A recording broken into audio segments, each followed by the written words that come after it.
Er du blevet gearet? Ja, rimelig. Men altså, mig, der er jo heller ikke rigtig game. Jeg har så lavet rooms for det meste af tiden, men ja. Sådan rimelig. Jeg fik lige... jamen, jeg synes, jeg er næsten bedst, tror jeg. Jeg ved ikke, om jeg er bedst, men altså, jeg er i hvert fald i forhold til Dungeons, der tror jeg. Ja, selvfølgelig. Nice.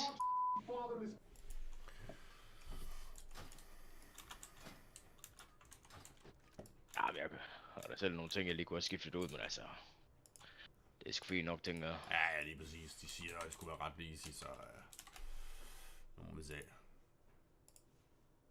Men jeg ved ikke, hvad fanden han laver, Arne. Altså, for helvede, kom ud af det lorte bottle, mand. Lige præcis. Altså, lige præcis. Det er sgu stinke at sidde og køre ICC for 48 gang, altså. ICC var fedt nok, ikke, bro, men ICC, der begyndte Burning Crusade bare at blive den der drillfest, hvor det bare var totalt derudad, altså. Jeg er godt klar over, at der var svære encounters, det er ikke det, men bare sådan selve spilstilen og alt det der, det begyndte bare at blive sådan helt bare ved dag.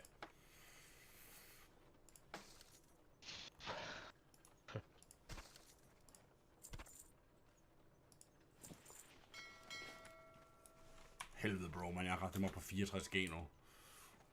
Kæft, du har fået questet, mand. Det er stonks. Nej, jeg fandt fandme... Kan du huske, jeg fandt jo den der dagger der med dig. Eller, vi fandt den, og så vandt jeg den, så det var så rimelig heldigt. Og så med Arne, det der dropper der sådan et one-handed sword i SFK. BOE. Og det vinder jeg kraftigt med, mand. Det solgte lige for 18G, så... Der begynder vi jo at komme derop af. Jeg ligger og rider på 18. Ja. Nej, du koster mig sat også lige 12 goals for de der boots der. Altså. Ja, men det giver sgu meget, hvis man lige kan komme til at quest. Men det er fandme ikke easy her. Er du enchanter, eller hvad? Ja. Skal vi ikke lige se på mit gear her, om der er nogen, der skal have enchanter, eller hvad? Fordi, Jo, altså, jeg er jo kun 121. Okay. Altså, jeg kan da give... jeg give 25 health på chest. Ja. En strength for... en strength for bracer.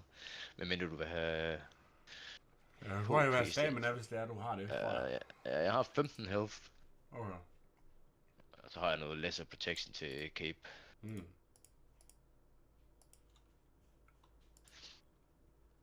Ja, det går sgu ikke lige så hurtigt op af, men altså... Nej, det er fint nok. Det kræver jo lige, at jeg får noget gear, jeg kan distance jump. Ja.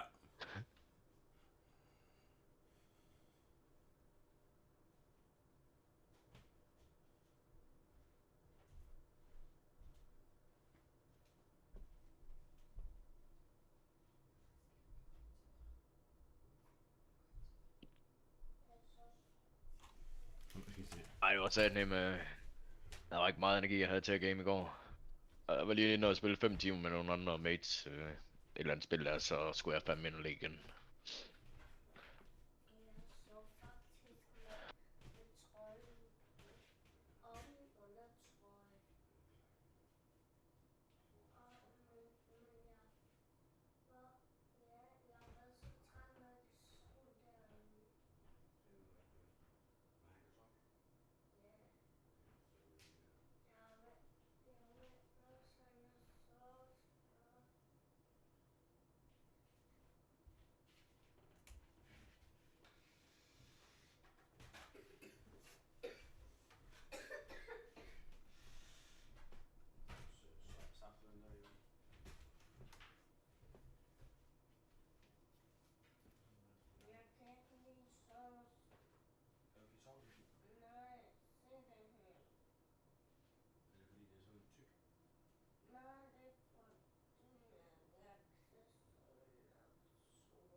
Hallo. Halløj.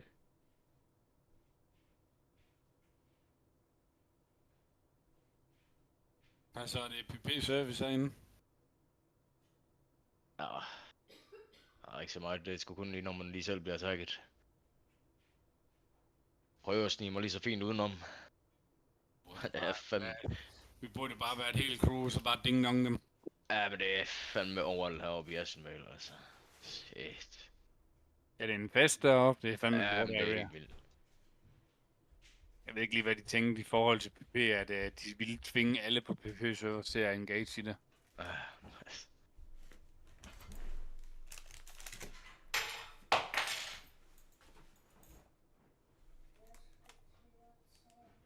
Det er okay, men så er man bare op igen.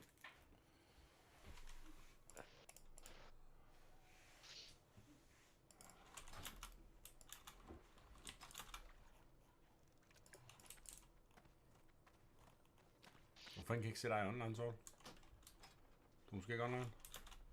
Jo da. Hvad fanden? Tryk på min, Francis. Har du været online længe? Ja, jeg har sgu været online i... Jeg kan lide mit stream, mand. Jeg vil lige komme ind og rap your boy. Det er uden pis. Hvad for noget siger du? Det er uden pis, du er der ikke på mine læres. Hvad alle andre er. Lad mig på. Hvad så nu? Ja. Nå. Okay, jeg skulle lige gå overplanen sådan online.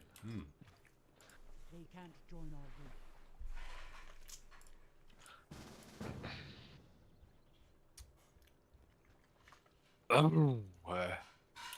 What's the plan? Skal vi ikke bare BFD den fat ass, eller hvad? Er det raid leader Darnell? Hegn for mig. Ja, den er ude i Frihavnen. Der er sgu ikke noget raid lead der, det er sgu bare trommel igen. Du har måske lavet det. Overhovedet ikke. Det forestiller mig bare. Men fanden, jeg har lyst til den der så. Jeg tænker sgu ikke, der er det store i Ja, det. det er den. Vi prøver lige at finde 36 guide her.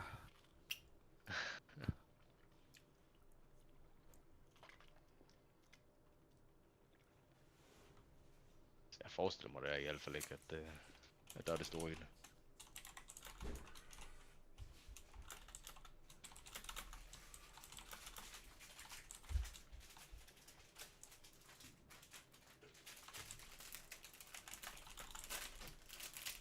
Jeg vidste anden sidste bossen eller sådan noget. Jeg vidste lidt svært, der skal man gøre et eller andet.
Altså der står sgu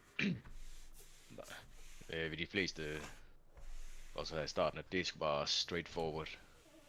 Det er bare bump. No explanation required. Er det en healing mage, eller er det en dips? Det er bedst. Det er sgu ikke, jeg tror bare det er generelt.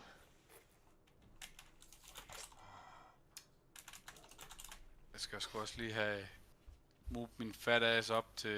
Jeg har slet ikke været deroppe endnu, op på Storm Strand. Men ved du hvad? Må lige, når jeg kan lige flyve op her. Jeg skal lige hurtigt noget af Orgrim, og så kan jeg lige flyve op, og så må vi skulle lige summon, fordi det kan fandme godt være en pain lige at komme derop. Hvor fanden er det, man køber de der til at gemme sine world buffs? Hvad de hedder? Til at gemme dem? Ja. Sådan at man, hvis man, sådan at man ikke kan blive griefed ved at blive nakket. Jeg ved ikke, slet ikke, hvad det er for noget. Det er den forkerte at spørge om. Jeg kan ikke huske, hvad de hedder, de der beacons. Hedder de en beacon? Ej, frik.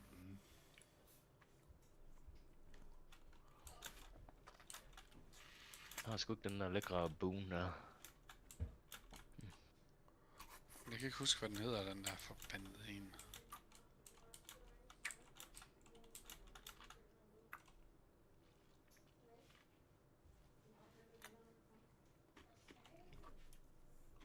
Chrono Boon Displacer hedder den.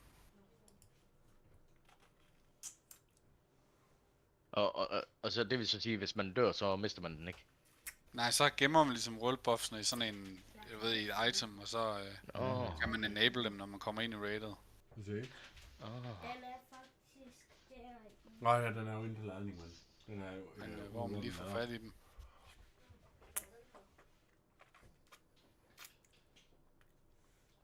Hvad sidder du dernede og fjollet for?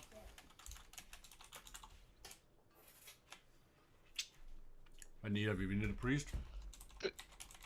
Priest. Priest? Er jeg OT, eller er jeg... Eller hvad skal jeg? Eller DPS, eller hvad skal jeg? Jamen, jeg bestemmer du sgu selv. Jeg er sgu ligeglad, mate, altså. Skal vi ikke lige have nogle lædergear med, eller sådan noget? Du ved... Hvad siger du? Skal vi ikke have nogle lædergear med, eller sådan noget? Du ved... Ja, det er rigtigt. Nogle Ikke lædergear for med. mange casters. Casters, de er simpelthen Nej, vi har DPS. Hunters, det er de kraftige med læder, så vi har så til at... Skal vi have nogle læderfolk med? Vi har allerede 4, der er læder. Så sidder Sol, de er 2. Men han sidder bare og slikker udenom gearet. Han vil bare have alt det grej, der dropper. Selvfølgelig, who can blame me?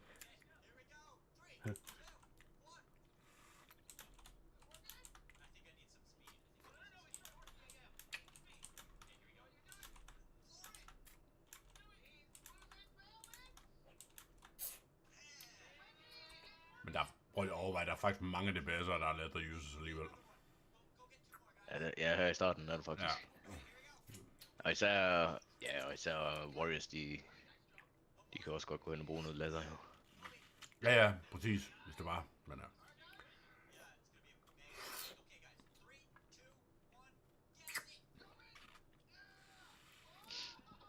Jeg har sgu bare sådan lidt, hvis vi skal have en Warrior DPS, men så vil jeg kraftigt med hellere selv gå DPS, og så vi har en eller anden tank med, fordi de er kraftige med Garbanzo random Warrior DPS, men det er sådan nogle 60 DPS, guys. Men hvad med healer? Skal vi ikke have nogen af dem, eller hvad?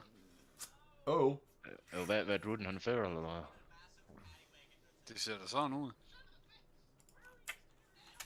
Hvad?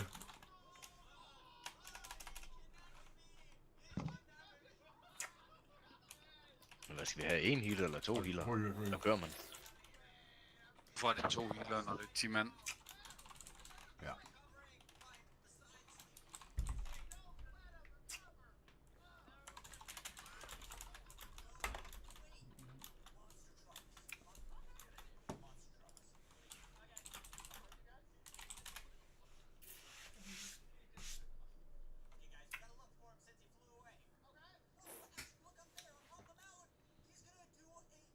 Welcome to the Black Fathom Depths 30-second guide.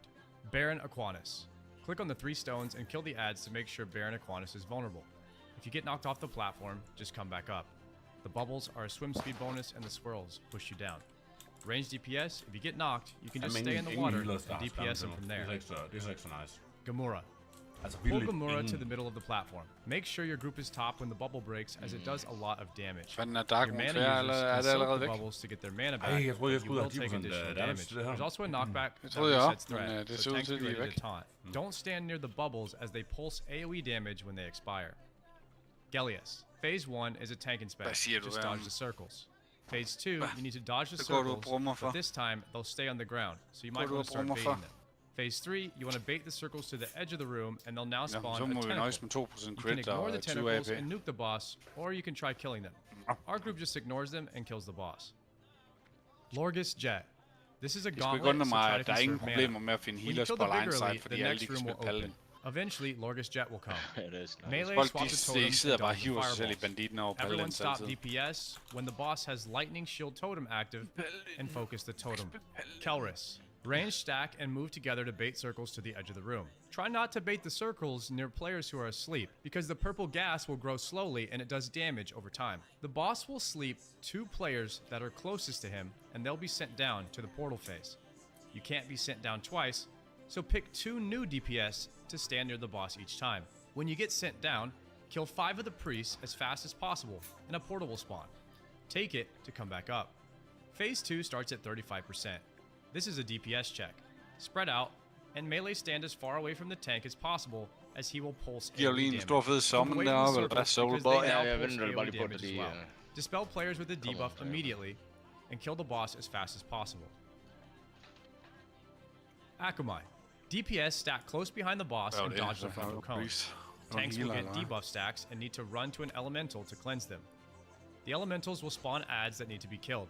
Phase 2 will start at 50%. You can continue with the same strat of dodging the frontal and tanks removing their debuffs on the elementals, or you can let each tank continue to get stacks until they die. Then DPS race the boss. Please click subscribe if you found this video helpful, and feel free to ask me anything on twitch.tv/Sardako. I'll see you next time.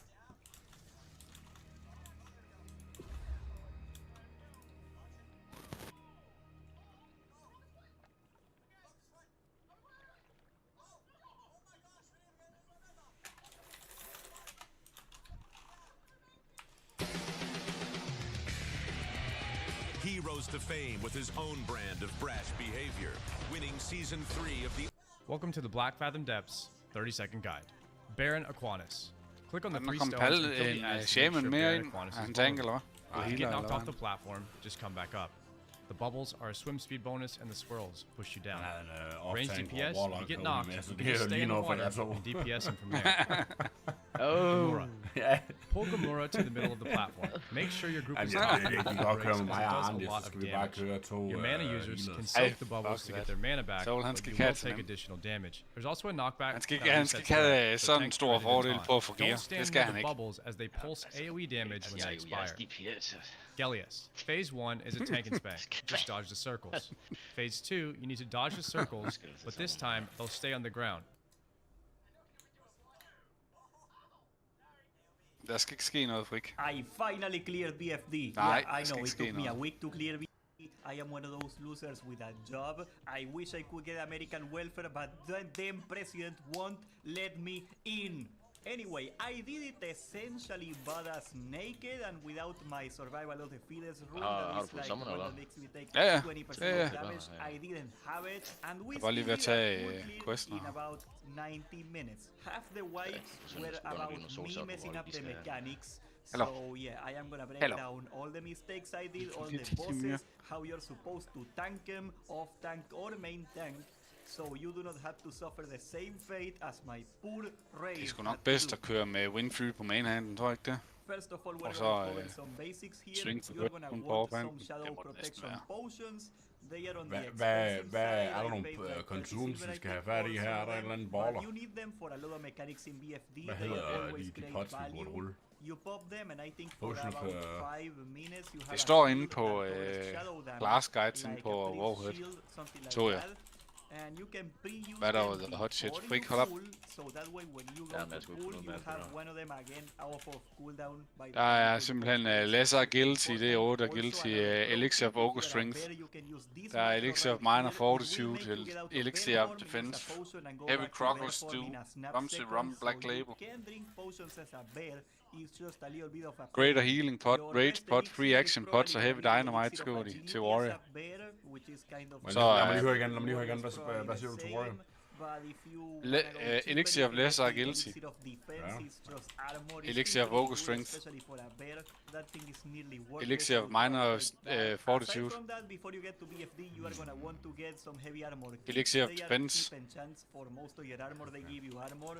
They are not ideal Heavy probably, Crocodile but Stew. they are like dirt cheap and they make a huge difference, especially Rumsey early Rum on when Black you do Label. not have a lot of gear. I didn't even have a helmet, Greater so I Healing needed Pots, as Rage much Pots armor as og I Free could Action get. Potions. Trash is rather simple. You just boom, Free boom, collab. boom, boom, and as long as you get 3 melees and they try to share the aggro a little bit, because you cannot just take all of them at the same time, right? Like, you're not gonna get the threat to do it unless you're a paladin probably.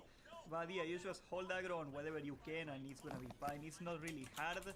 Just let the mages and the Jeg skal gå ind med fra work on kongens them, guild, kan jeg try to se. stack Ni them up, healer and dem. you're gonna be fine. What I will say is that if you're ready to clear a Har boss, din you ven wanna clear kongen out på hans all alt, the eller hvad du har yellow taget med her? non-hostile crabs, because all it takes is one cleave or one AoE, and you're gonna wipe the raid with them. Very well, first Satan, der er boss. langt. Rimelig Der er mange mega lines langt, her. ja. Before we do anything, De er også we gotta bærs. prepare De the er room overalt. for him. You gotta go under him and the water and clear every mob that's in there, every hostile mob at least.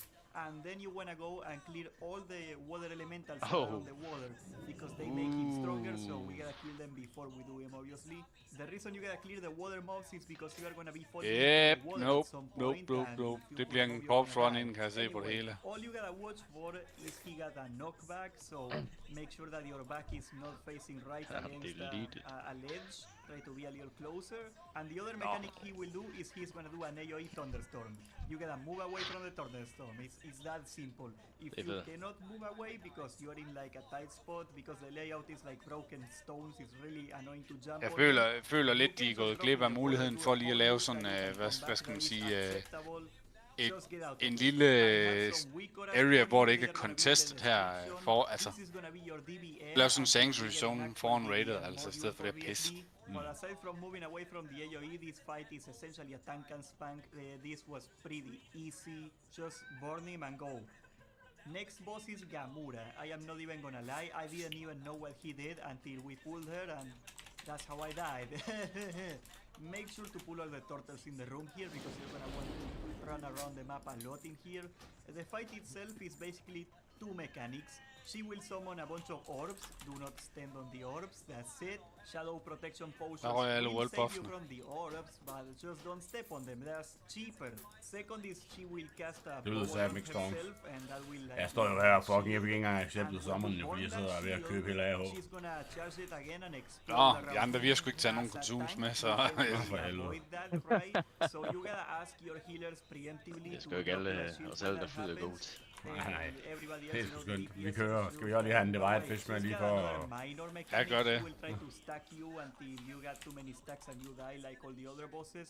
So you can swap tanks to get rid of them, but honestly, Jeg er spændt på, hvor svært det her raid det skal forestille at være. Next boss is Lady Saveres. She is at stat check. honestly, så tror jeg- honestly, så tror jeg, det hele det bare er rent DPS check.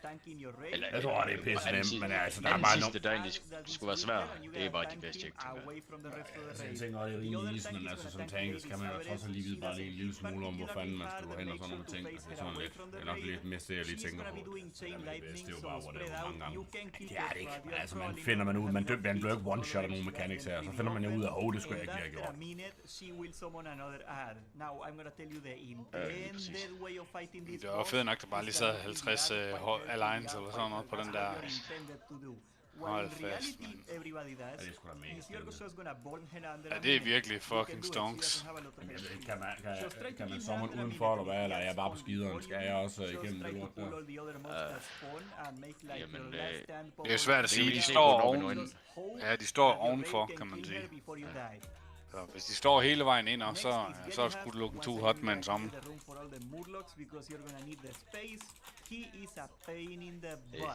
er sgu et par gange, vi skal gå op sådan her, tror jeg.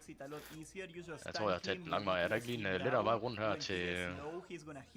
Vi løber hele vejen rundt om det bjerg der, det skal vi sgu da heller ikke. Det er noget med, at man kan løbe sådan en skrå nedover, eller sådan noget. Jeg kunne bare ikke finde det. Murlocs that work. If you touch them, you die basically. So it's like a bullet hell game. you gotta like aim your camera above you and just make sure you don't run into them. It's that simple. Once it's over, he just goes back to normal. You gotta do this once again. You gotta do this 3 phases actually. You DPS him down, the Murlocs happen, rinse and repeat. The 3rd time, he's gonna summon some tentacles. You gotta kill the tentacles as fast as possible, and then you just kill the boss. It's that simple. For a tank, it is super simple. The real test is having your entire raid dodge it. Trust me, I know. As a matter of fact, you're gonna see me jeg døde dernede i vandet, så... a lot. I am not very smart. Okay, hvis man, så spawner man lige ud for en portal, hvis man er nede i vandet. I care to admit, honestly, I wiped the raid here actually. This place has waterfall doors that you gotta get through them. Lige før man skulle korpsflæse og så vente i 10 minutter. Spawning Murlocs and you are racing against time, right? You are gonna need ideally 3 things for this. Kæft, hvor er det bare heller ikke et sted, der egner sig særlig godt til et raid, det her, altså. Sådan en lille bitte entrance, hvor man bare kan stå og campe dem på toppen.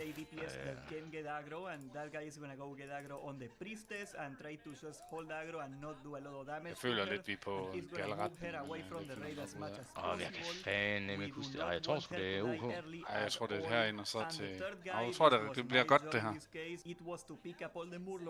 Them all the way next to the elite guard, so the raid can AoE them down as fast as possible. Nej. The trick is to kill everything but the priestess and then let the priestess die at the last second. So that way you do not have to fight all the packs at once. Then on the last door of the gauntlet, you're gonna get the pack that you need to burn as soon as possible because the boss is right there. Dem her, de løber op. Take all the boss, put them next to the boss and just AoE them down. If you can clip them down, whatever you wanna call it. Once the trash dies, you got one tank to tank Lorgus Jet and everybody else is just gonna DPS, including the tanks. It is basically a tank and spank. All you really gotta do is kill the totems when they spawn. It's that simple. Lightning Shield totem is really bad. You gotta get rid of that. Wind Fury totem is really bad. Whatever those totems, if they stand too long, they are gonna kill the boss. Make sure they are not there. And that's pretty much it. This one was pretty easy. Once we got to him, to do. Godt vel, skal summe dagen her, inden vi kommer alt for langt ind. Ja, nu må se, hvem har vi. Vi løber lige lidt længere frem til... Når du er her, selvfølgelig tager der prisen der. You pop them, and I think for about 5 minutes you have a shield that covers shadow damage, like a priest shield. Der er også en bag os. And you can pre-use them before you pull, so den der ham der priesten, han må også bag os. you have one of them again off of cooldown by the time you pull the boss. Kommer der en her? Super important. Also another pro. Nej, han stoppede åbenbart op. Fuck, vi løber bare lige... It will make you get out of bear form, use a potion and go se, back de andre, de bliver på mongeret i skideren nu, så... Potions as a bear is just a little bit of a pain. Your best elixir is probably gonna be the elixir of agility as a bear. Måske om der sæt dem også mange stykker med lov. Probably the same. But if you sikkert wanna go cheaper, you can get the elixir of fyldt med venner. Just armor is still pretty good, especially for a bear. That thing is nearly worthless. I would probably take that. Aside from that, before you get the PFD, you are gonna want to get some heavy armor kits. Det er no bueno det her. Jeg løber sgu lige ind hurtigt her og ses. They are not ideal probably, but they are like dirt cheap and they make a huge difference, especially early on when you do not have a lot of gear. Og det er virkelig godt game design det her, at vælge sådan et sted, hvor det bare er inde i en lille bitte cave. Jeg tror godt, du kan begynde at move, Daniel. Jeg tror ikke, du skal regne med nogen sammen her. Ja, kom on. Alliance, de ejer det her sted fuldstændig. Vi ikke bare havde på anden lager, så er det jo sgu da ærgerligt, at vi ikke lige... det kan måske ikke bare lige så vælge. Så vi på lager 9 lige nu. Det er sådan helt vildt, hvordan de ejer det her. Der er måske et sted mellem 50 og 100 Alliance, der bare står hernede igennem. Very well, first boss is gonna be Baron Aquanis. Before we do anything, we gotta prepare the room for him. We gotta go under him and the water and clear every mob that's in there, every hostile den der warlock der skal and then you wanna go and clear all the water elementals that are on the wall. Han er dæk. Ja, mangler nogle ting godt nok, men han har skud nej. The reason you gotta clear the water mobs is because you are gonna be falling into the water at some point, and if you pull a mob, you're gonna die. Anyway, all you gotta watch for is he got a knockback. Og så jeg skulle til at sige, der er ingen der hele den anden der. Facing right against a ledge. try to be a little closer. And the other mechanic he will do is he's gonna do an AoE Thunderstorm. You gotta move away from the Thunderstorm. It's that simple. If you cannot move away because you're in like tight spots, because the layout is like broken stones, it's really annoying to jump on them. You can just drop in the water, do the whole loop and come back. That is acceptable. Just get out of it. I have some weak auras for you. They are gonna be in the description. This is gonna be your DBM. Okay, der er bare trap direkte udenfor. Module for VFD. But aside from moving away from the AoE, this fight is essentially a tank and spank. This was pretty easy. Just burn him and go. Vi burde kraftedeme med alle de mand her løbet ud og flægte. I didn't even know what he did until we pulled her, and that's how I died. Make sure to pull all the turtles in the room here because you're gonna want to run around the map a lot in here. The fight itself is basically two mechanics. She will summon a bunch of orbs. Do not stand on the orbs, that's it. Shadow protection potions will save you from the orbs, but just don't step on them, that's cheaper. Second is she will cast a bubble on herself and that will like give her a shield. And when you burn that shield, she's gonna charge it again and explode around her. As a tank, you can't really avoid that, right? So you gotta ask your healers preemptively to drop you a shield when that happens.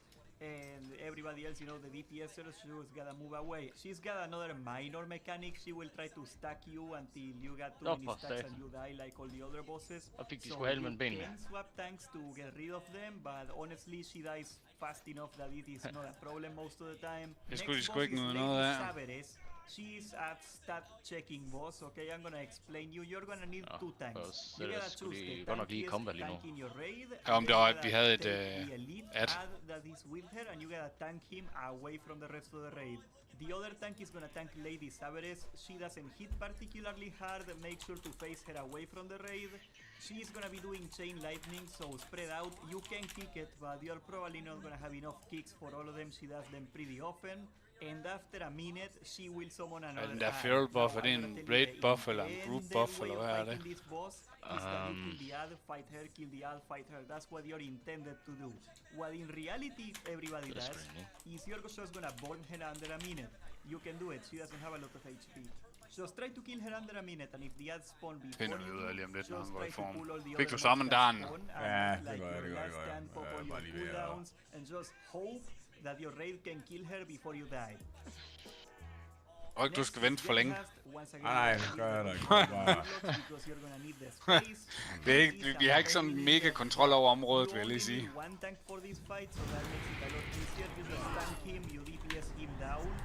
Som sagt. He's gonna heal himself, and he's gonna summon a bunch of void zones. Do not step on the void zones. Then there's gonna be a bunch of ghost murlocs that work. If you touch them, you die basically. So it's like a bullet hell game. You gotta like aim your camera above you and just Bare straight i gang. you don't run into them. It's that simple. Once it's over, he just goes back to normal. You gotta do this once again. You gotta do this 3 phases actually. The DPS kill down, the murlocs happen, the things are repeat. The third time, he's gonna summon some tentacles. You gotta kill the tentacles as fast as possible, and then you just kill the bosses. That's simple. For a tank, it is super simple. The real test is having your entire raid loaded. Trust me, I know. As a matter of fact, you're gonna see me die in this video a lot. I am not very fast.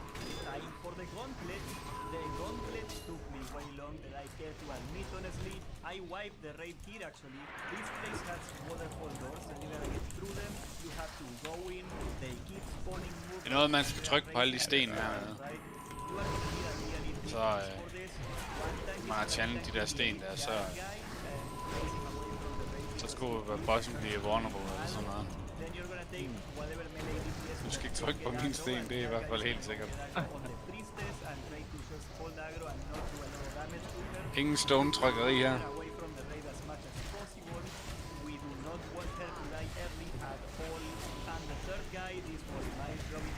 It was to pick up all the murlocs and run them all the way next to the elite guard, so the raid can AoE them down as fast as possible. The trick Fanden at jeg han i der kill sten. everything but the priestess, and then Ser let du? the priestess die at the last second. Er nede i vandet? So Så er jeg nede i that vandet. way you do not have to fight all the packs at once. Then on the last door of the gauntlet, you're gonna get another pack that you need to burn as soon as possible because the boss is right there. You wanna take all the mobs Eller hvad, det next er to the sten. boss. Og jeg tror, det er dem hernede. kan jeg ikke trykke på. Once the trash dies, you got one tank and two tanks dead, and everybody else is just gonna be PS. Han skreg derinde og sagde noget. For helvede, mand. Jeg kan ikke lige få unending breath. Lightning shield totem is really bad, you gotta get rid of that. Wind fury totem is really bad. Whatever those totems, it takes them too long, they are gonna kill the boss. Make sure they are not there. Hvorfor er ham idioten, han ikke fatter, at han skal lade være med altså, kan han ikke bare gå DPS? Altså, hvad skal han stå der og hvad skal vi have 2 tanks på det her crap trash for? Står han bare og fucker det hele op og gør mit liv endnu mere svært, fordi han skal konstant stå og tårne og pisse piger. Altså, hvor svært kan det være bare lige så over det?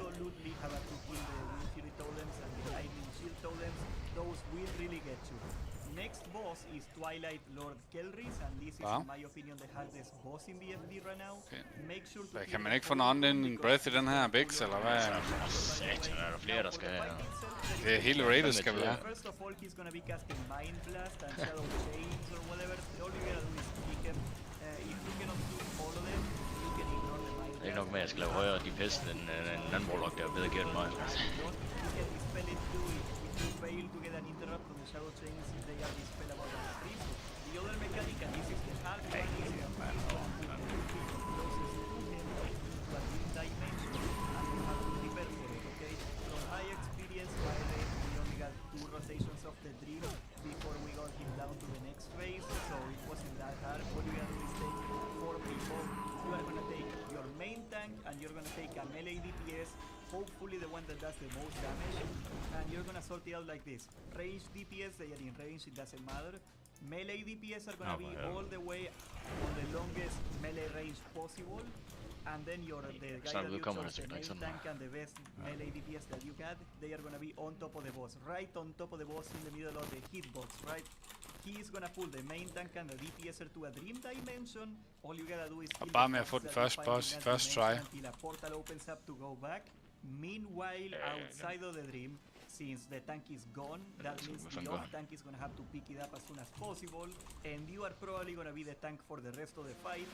Now we are gonna need another 2 people to go into the Skal vi over på de platformer faktisk? Nej, det behøver I faktisk ikke. Hvis de range, så står I bare i vandet, apparently. Men over med at dem melees, de bliver bare bounced around som sådan en eller anden stripper cock. The better DPS, the better. He's gonna pull them once again. They gotta do the same thing, kill them off, go to the portal, and then it comes to the next phase. When Keltris goes down to about 40%, Der kommer sådan en beam, der vil så åbenbart bare bounce jer ned. Så er der vist nogle ads nede i, så vidt jeg kunne forstå, så skulle der være nogle ads nede i vandet. Ikke helt sikker. and you just slowly chip him down without cooldown to 35%, and as soon as that happens, you blow everything you can absolutely as hard as you can, because this is a race against time before your healers cannot heal you anymore. He becomes much stronger, he just does everything at once. You can ham der rotagen, skal han ikke have gang i et eller andet? Jeg tror han er i gang. Men altså det er vist. Det skal han vist ikke skidt der. It was pretty easy. Finally, Akumai, the boss of the raid. He is not as hard in my opinion, but he is complex. We are gonna need 2 tanks. One goes in first and picks up Akumai and faces him away from the raid because he is gonna do an acid speed. Sometimes he doesn't have a weird, but he's gonna just speed acid in front of the boss, right? And you gotta move away from it. If you can face him against the raid, that's one less. Hvad sagde den der warrior loot, mate? Er warrior loot det her? Det er da i hvert fald mail. Du er da den eneste, der kan bruge mail. Ja, men for helvede. Det er rigtigt, men jeg står jo fandme her, jeg har pullet dem op her, du ved. I hvert fald nok. Spirit, det kunne jeg sgu da egentlig nok godt bruge. Altså, jeg har ikke Niklas alle. Nej, kør. Jeg niver sgu bare, fordi jeg kalder en Niklas. Ja, det er bare kør. Big time, man. Det er bare for needed this shit. Jeg vil næsten sige, at dig, Arne, det er der bare go. Ja. De skal jo alle de andre nu, de needer jo også. Nej, jeg skal sgu da ikke vinde på sådan et item her. Det er sgu nok i. Jeg er sgu inde på det epic loot. Er der noget der? Er I klar? Der er en stav. Hey, jeg er stadigvæk on the way up. Det går sgu nok. Ligger der noget i den her boss? Der er et eller andet globe i den her boss, det har jeg set det. Til en eller anden quest. Fuck. Der skal jeg sgu desværre have.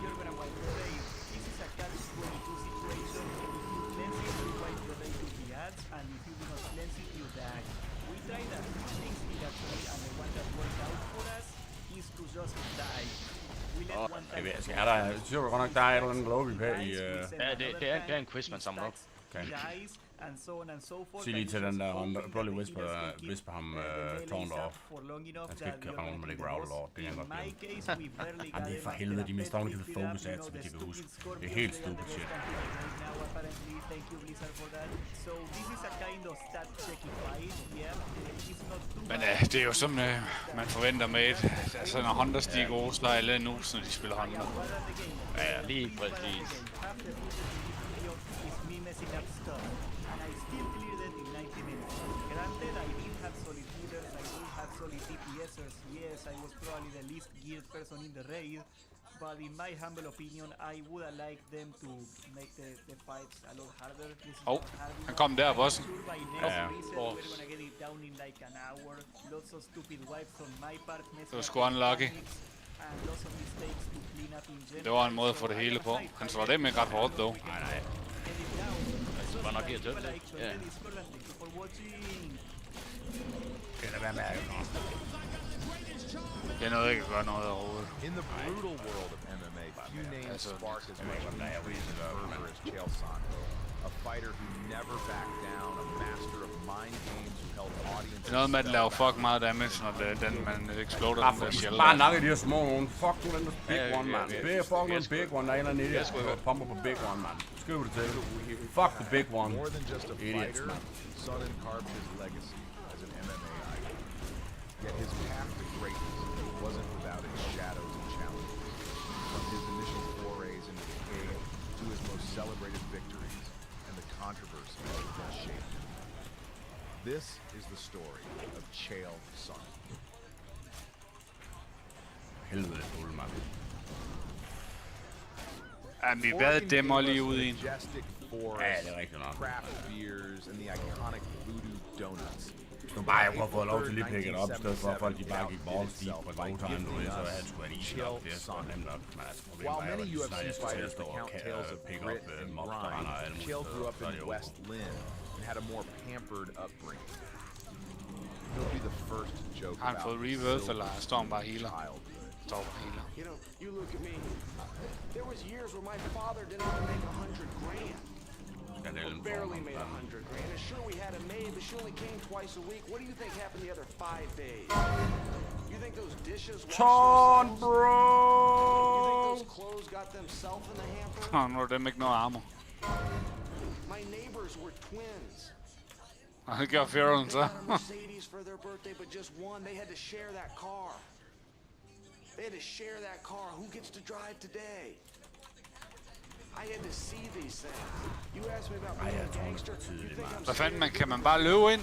You haven't seen the things I've seen. Det er sgu ikke et wipe. That way. You haven't been to the mean streets of Westland, Oregon. At 9, Sonnen began wrestling and kept refining his skills throughout his childhood and teenage years. His talent became undeniable during his time at Westland High, where he was a state runner-up. After high school, he hopped from Brigham Young University to the University of Oregon, probably chasing better wrestling mats. There, he racked up awards like they were going out of Han style. døde uden for dungeon. He earned All-American honors, was a 2-time Pac-10 Hvad runner-up, sagde du? was a silver medalist at the Quick fight. 2000 Greco-Roman World University Championships, and was a 2-time Dave Schultz Memorial International Greco-Roman winner. Kom nu, mand. Få noget wipet. Jeg skal ikke stå her og blive nakket af de her lines, mand. Yes, I went and did a tryout. I did a pro wrestling tryout. My father had sent me to Atlanta, something called a power plant, WCW. But deep down, mixed martial arts was where his heart was. And so he started his MMA career in 1997 at the age of 19 by defeating Ben Haley in Vancouver, Washington. He next defeated future icon, sport middleweight champion, and Strikeforce middleweight contender Jason Mayhem Miller. Dana was in the audience. Dana used to go to a whole bunch of MMA shows and scout. He'd go out there and recruit. So, all right, I get in the ring, I'm fighting Mayhem, and something happened on the takedown. I had a double leg and I took Mayhem down. Well, the cage broke. The cage just absolutely gives way. And I mean, it Fuck, was man, kind jeg of føler like, bare, hvis alle folk givet være klar på, at vi bare lige easy skulle have klappet den, og så kunne vi bare sagt, Ja, som om folk de havde givet op, de tænkte, fuck, man, det er wipe det her. Det er sgu aldrig wipe. For helvede, man, det var bare go. Jeg tror ikke engang Warlock, han gjorde noget, altså ham den anden optag der. Jeg tror ikke, han gjorde en skid, altså han stod bare og fældede blokken. Victories. 6 consecutive wins set the stage for a promising journey. Yet 2003 introduced a challenge in the form of Trevor Prangley, who handed Sonnen a humbling defeat. Succubus der, Soul. Det er sgu ikke en succubus, det er en incubus. Ja, det er sgu en gay-ass Succubus, det var der. Jeg skal lige som lidt pæt alligevel med pullen her.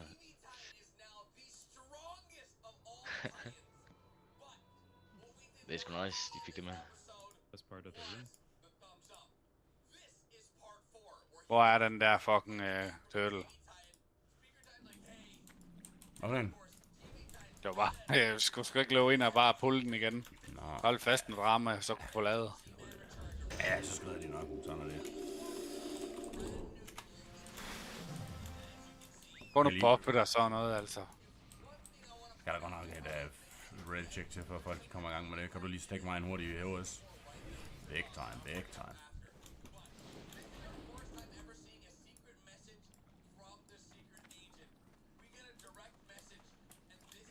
Hvad siger folk? Der er stadigvæk ikke... Priest, han er først gået i gang med at drikke nu.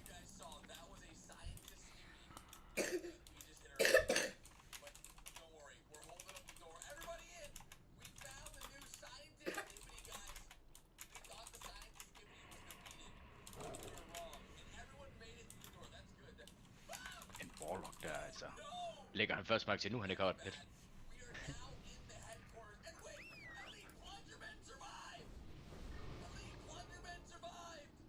Burde faktisk egentlig også gå ind på den her. Det er fandme for sent nu. Man er ingen storms for mig. Ikke noget som helst.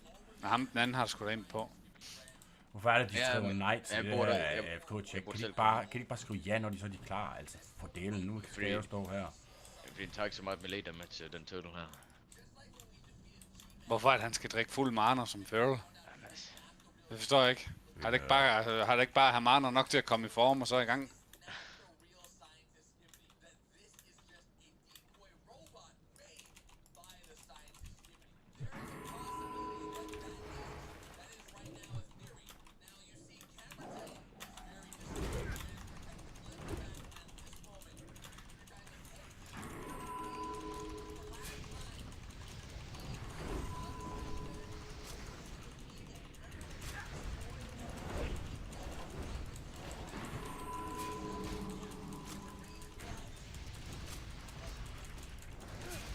Efter jeg får ringe... Jeg får ringe rage. Hvad skal der ske, mand? Ja, balls af dem skal man jo åbenbart passe lidt på. Ja, men det var en, der lå ind i en ball, og så blev jeg knockback med det her, så røg jeg over i en anden ball. Hvad så for helvede, mand? Like that strip ass. Nu fløj jeg bare rundt i sådan 3 balls, så var jeg sgu færdig. Jeg stod bare, du ved, laid back der i baggrunden og var ved at heale mig selv. Ja.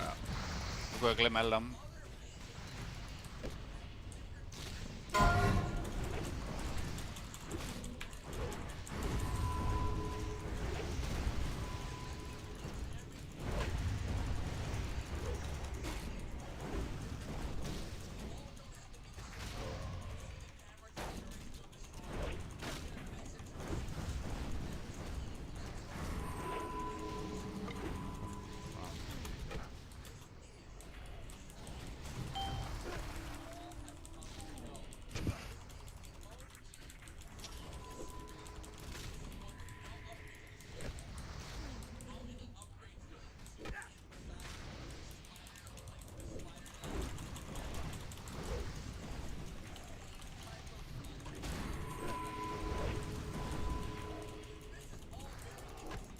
Aqua shield.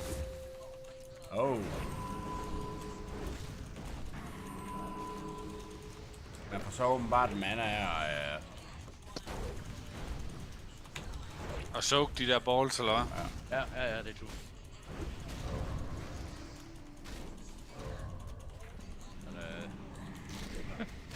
Men jeg tager sgu ikke lige at tage.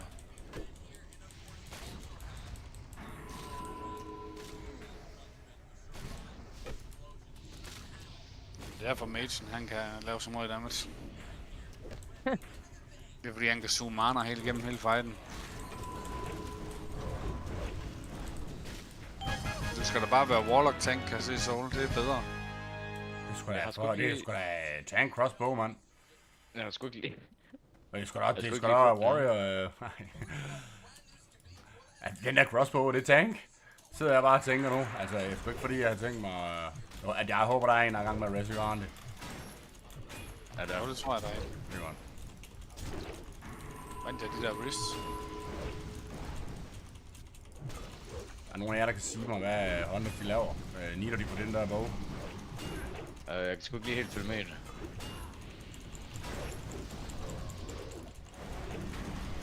Ja, det har ham der Shell Shockby, han har lidt pisset. Det er jo en tankbog det her, bro. Så er det ikke, eller hvad er vi uenige? Hvad kører? Godt nok fast fra Honda og Isom i hvert fald. Jeg kan se, de kører den her. Jeg nitter den kraftige, men færdig.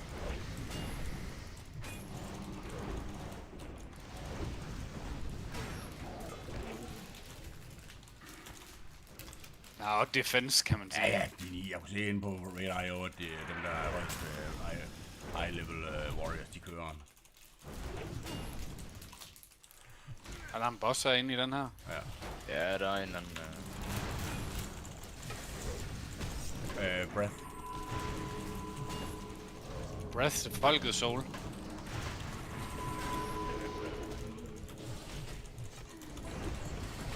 nogen, der lige må dø. Jeg skal ikke lave noget, de bedre.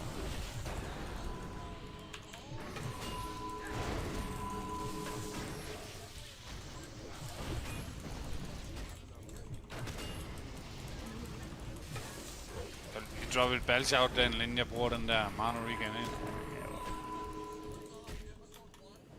Så lige regainer noget mere.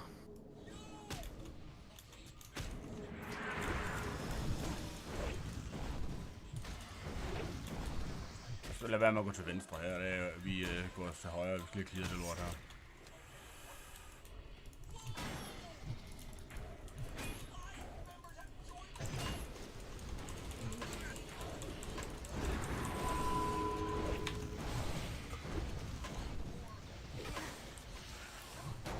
Jeg er rooted!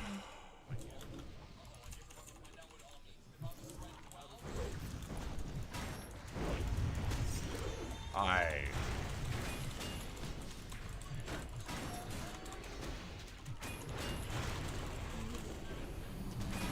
Men der kan man få, man kan få med weapon enchant, som man ikke kan disarme det allerede nu. Det ved jeg ikke. No clue.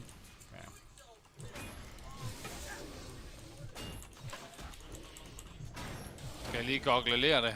Jeg må da gerne. Ja, det er ikke som er importen, der er selvfølgelig ikke lige nu.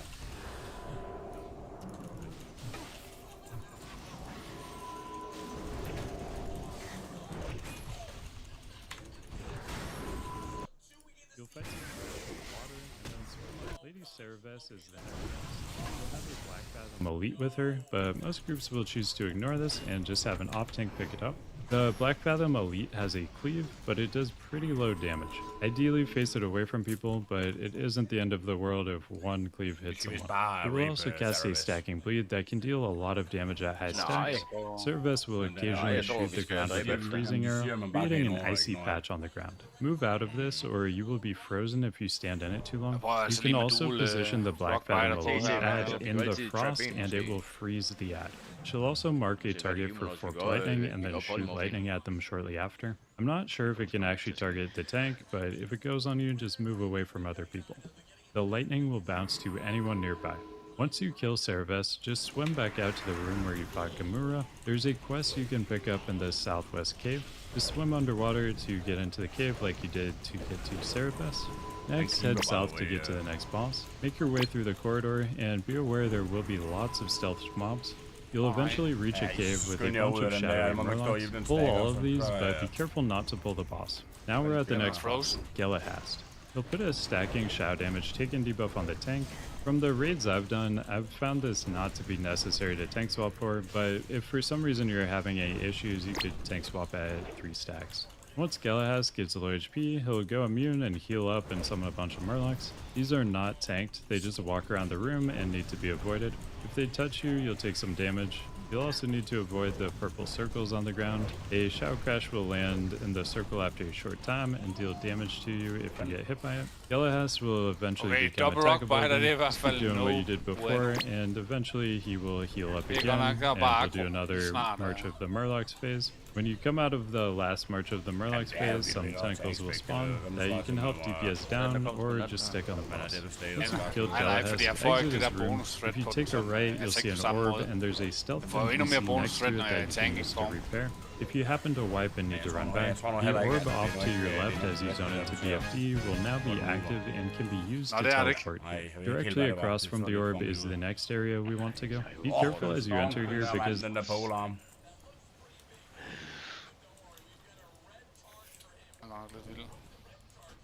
Hvem vandt egentlig de der Risk der før? Det gjorde Druid. Så er der Hans eller nogen andre. Han eater dem i hvert fald, men jeg kommer jo til at kunne craft de der... There are some mobs pretty close, and they're part of a gauntlet for the next boss. Make sure everyone is ready to go before you start pulling. Mobs will attack you in waves. Men har du ikke threat meter eller hvad? For jeg har nemlig ikke. Fordi jeg er stensikker på, at det ikke var overagro det der. Det var bare, den gik bare sådan hele tiden. Altså, det var... Nå, det var bare fordi den... jeg kan godt lige prøve at smide det på.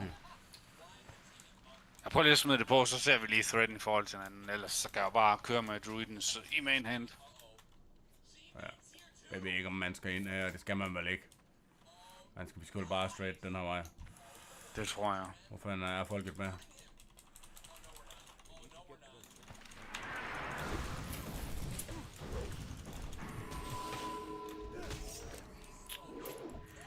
Ej, vi stinger godt nok disarmer den her, mand.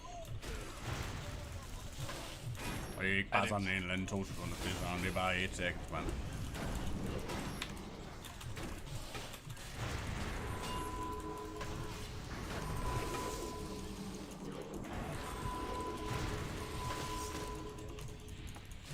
Og ingen dispel på den her Big Dick Nova. Det er sgu skønt. Det er skønt, du. Det er skønt, du. Der er ingenting at heal, mand. Prøv nu bare det spillet.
Jo, man må nok sige, det er hver gang man puller ind i at sige Witch, så kommer lige en Frost Nova.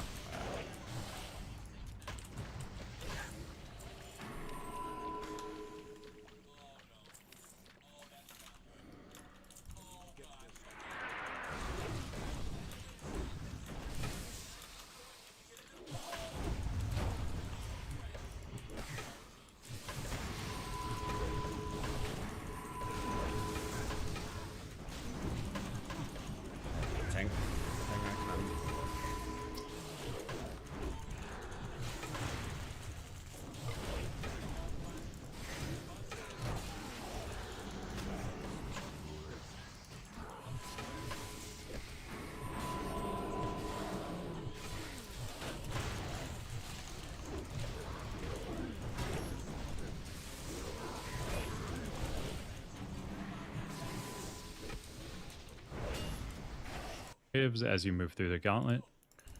Men næste her, det er noget med noget totem, sådan noget pis. Så det er noget med, at, hvad den hedder, den der lightning totem, den er vist mega stonks.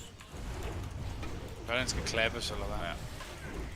Vi skal vist igennem sådan en gauntlet først. Om det er det her, der er gauntleten, det ved jeg faktisk ikke. Det kunne godt være, det her, det var det, de kalder for gauntlet. Men er det ikke den der Murloc boss, der er den næste? Jo. Er det? Jo, det er det. Det er jo lige straight ahead herhen, det er Murloc stacking shadow damage taken debuff on the tank. From the raids I've done, I've found this not to be necessary to tank swap for, but if for some reason you're having any issues, you could tank swap at 3 stacks. Once Galahaz gets low HP, he'll go immune and heal up and summon a bunch of Murlocs. These are not tanked, they just walk around the room and need to be avoided. If they touch you, you'll take some damage. You'll also need to avoid the purple circles on the ground. A Shadow Crash will land in the circle after a short time and deal damage to you if you get hit by it. Galahaz will eventually become attackable again. Just keep doing what you did before, and eventually he will heal up again, and you'll do another March of the Murlocs phase. When you come out... Gå ind bag ved ham. Hold da fast, de 4 af dem her, og så lige en tremor ned.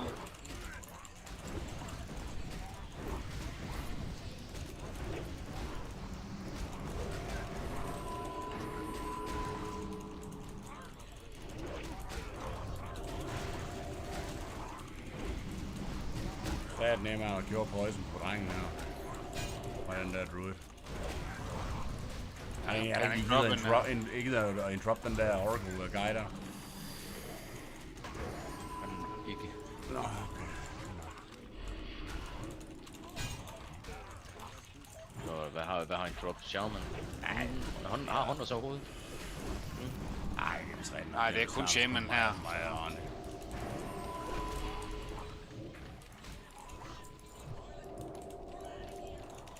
Det er noget med ham her, han skal vist bare have noget pump.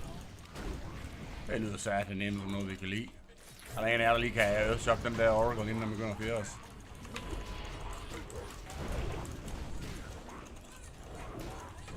Det er stonks.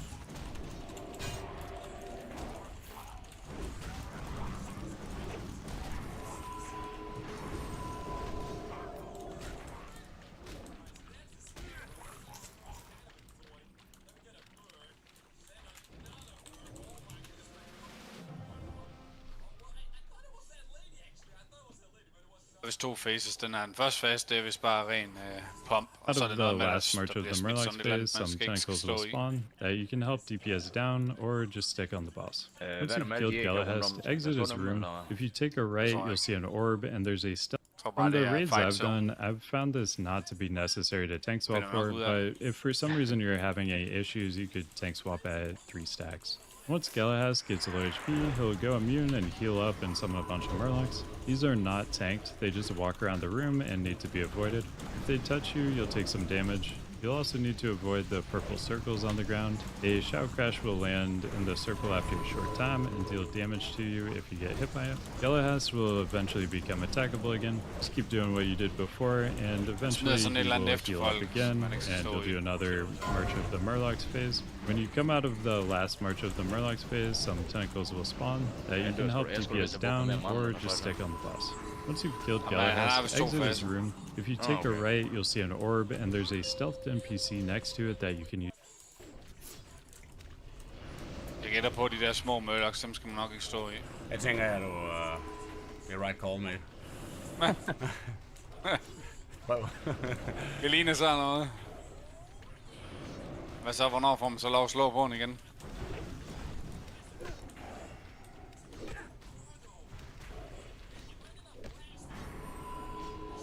Så er han færdig med det, pjat.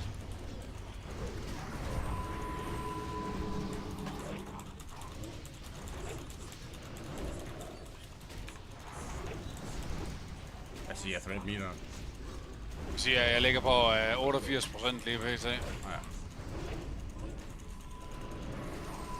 Han er off-tanken, vel på længere ned. Han ligger på 41. De laver det med mine threats og enhance. Ja, for helvede. Men det vidste jeg også godt, men... Nå, så tager han lige en tur mere, eller hvad?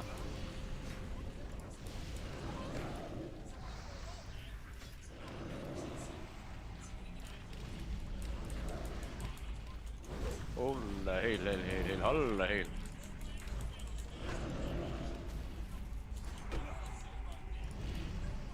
Op for det.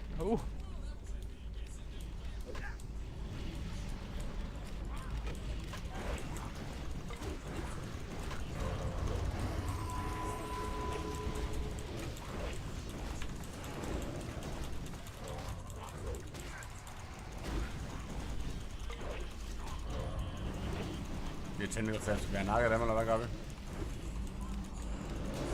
Nok lov.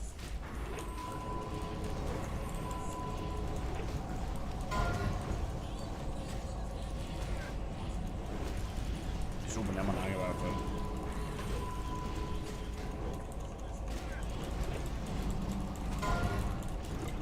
Der er noget af dem på 97% threat her. Jamen, jeg står sgu og nakker Tentacles. Det kan godt være, man bare skal ignore den. Det ligner en Hansen giver det der. Ingen Warlock loot nogen steder her.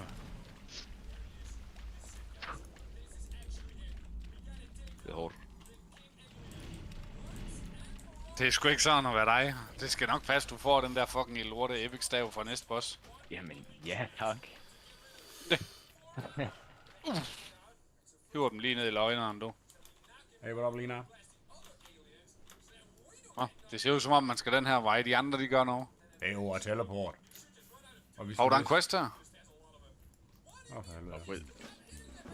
Og questen siger du? Altså, vi skal ikke tæppe nogen steder. For satan, okay med. Vi kører! Jeg tror ikke. Se den want. Ja, den er bare fucking big, den der want for hende fra. Vi kører.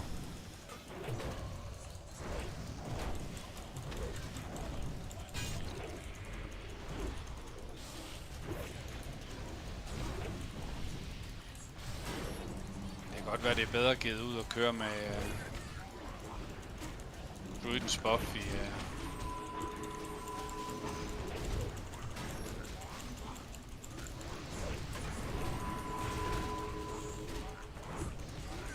Hvad er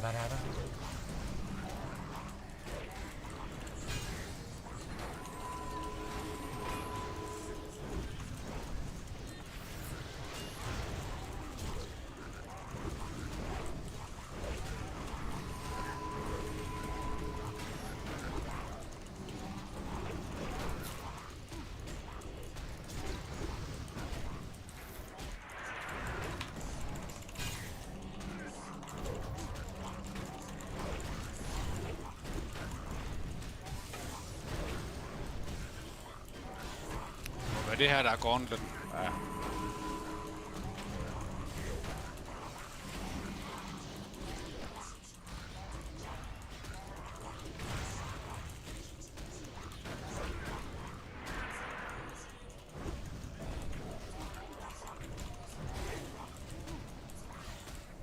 Virkelig ikke varmt, at han tanger ikke en skid. Altså, han kan ikke bare pick up noget shit, der står i en backway. Det forstår her. I alt det her.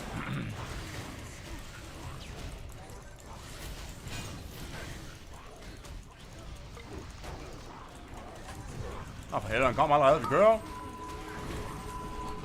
Skal vi nakke de her totems? Vi skal nakke totems. Ingen mana. Ja, det er jo det, der er en god. Jeg tænker, vi skal have nakket Atsen først, lige umiddelbart. Den der lightning. For lightning ball.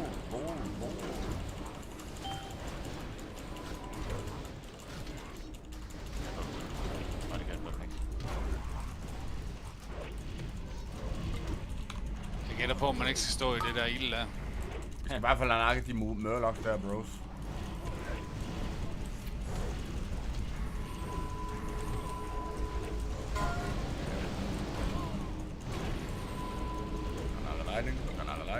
Lightning. Folk slår balancen.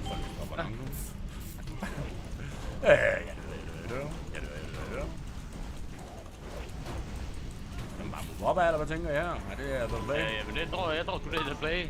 Der er ingen af de bedste på de her to. Det er kun lightning, vi nakker, ikke? Jeg ved ikke. Jeg har hørt, at den skulle være insta-death.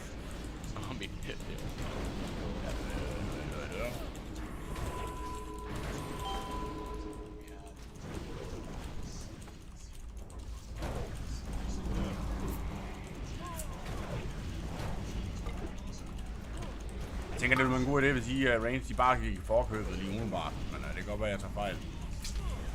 Så for at løbe af en The Bad Boy, så blev hvad det hedder, fanget af ild. Af folk, de... Hvorfor skal den her kugle være efter mig hele tiden? Jeg er ikke så staunch movement, det her. Jeg er fandme ikke så vild med, at folk de står dernede. Altså, jeg føler, at jeg ikke bare kan run. Men altså, på den anden side, så... Det er sgu en retard, der står den her. Det kan godt sige. Det er ham. Ja, det er simpelthen, der er nogle bros. Der er totem. Der er totem. Ej, og Don Diggy, han dør, og der er ingen res. Nu kommer resten. Nej, det gør den ikke. Han har dem ikke endnu, vel? Res? Nej, det kan godt ske, han ikke har. Det synes jeg egentlig, man har. Jeg har synes, at jeg har accepteret en res for.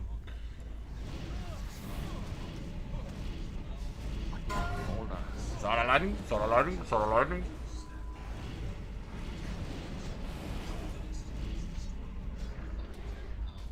Jeg har jo ikke haft nogen mana hele den fight her. Nej, men de siger, hvis man skal conserve sin mana der i gauntletten der. Ja, det må man sgu nok sige der. Jeg har ikke engang mana, der vi ikke engang. Nej, det var sgu vist. Jeg synes, at der var mere damage i den gauntlet, end jeg lige havde anticipated. Jeg synes egentlig, der var rigtig meget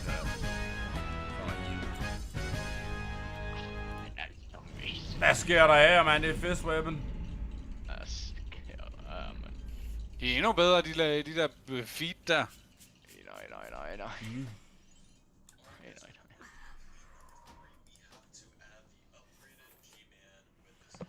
Dem tager jeg dem. Fuck that. Jeg tager det hele her, mand. Fuck. Er der nogen, der nitter de der fisk der? Så tager jeg dem sgu. Jeg tager dem. Jeg skal lige dem sgu.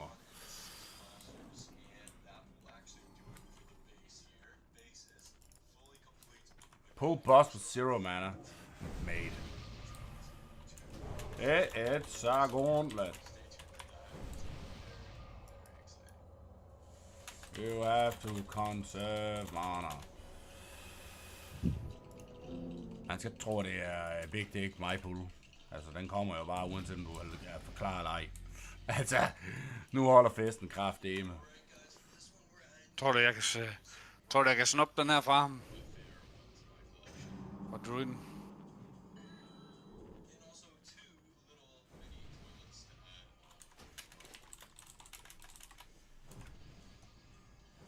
Ja, tag dem der, mand. Tag dem.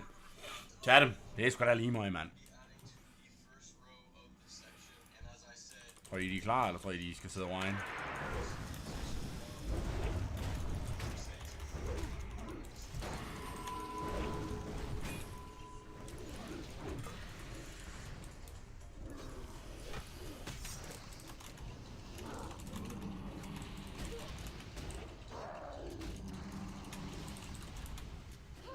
Altså, det er lidt mere level unarmed. Det undrer mig, hvad det er, han bitch over ham der. Og der bare er en pussy på her. Og det er bare derfor. Var du ikke?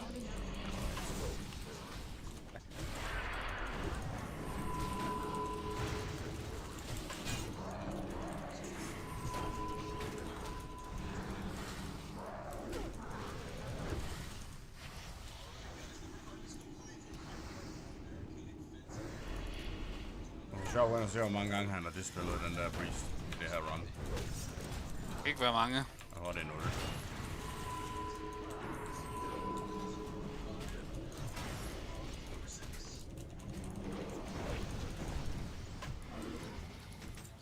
Jeg kan ikke, altså... De her boots, de har jo fucking... Ja, jeg skal nu holde i dem, mand. Det der, hvor de sidder der bare og regner, fordi de er så de er homies. De sidder bare der og backer hinanden op. Nej, altså... Det er jo fucking... det er jo melee stats og cast stats, det her. Det er jo sgu da det samme, om det er mig eller ham, der tager det. Ja. Og man ved bare lige snart, han går ud herfra, så klikker han bare lige straight over på en Hansen. Han har sikkert ikke engang healing spec.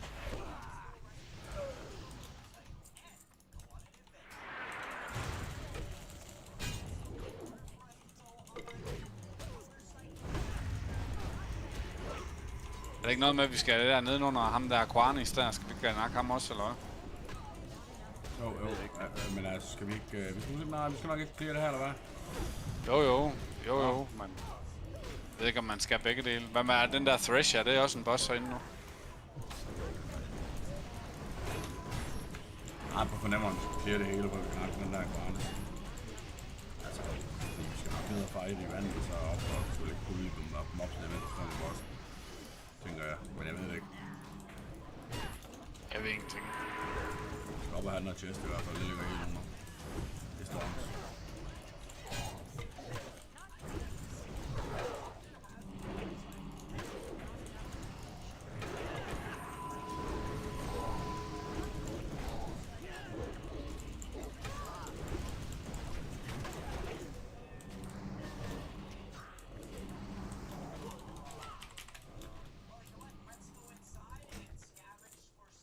Måske ingen, der vil have den.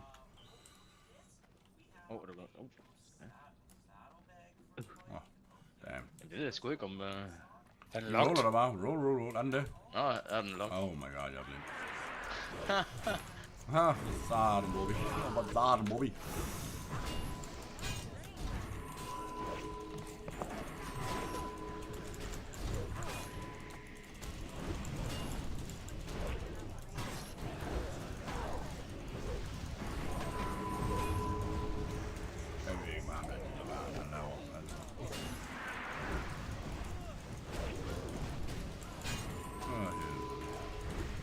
Han giver måske ikke interrupt sådan en warlock der, nej. Hvad fanden skulle de have det på?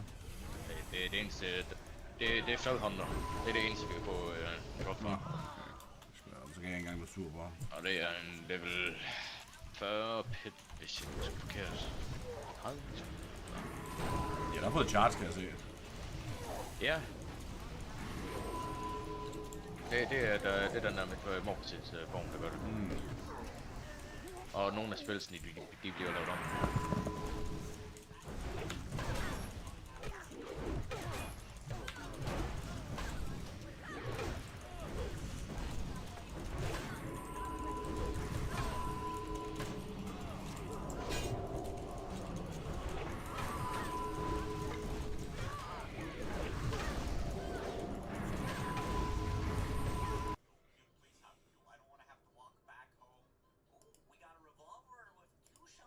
Now we're up to Twilight Lord Kelris, and he's a pretty big step up from the previous bosses.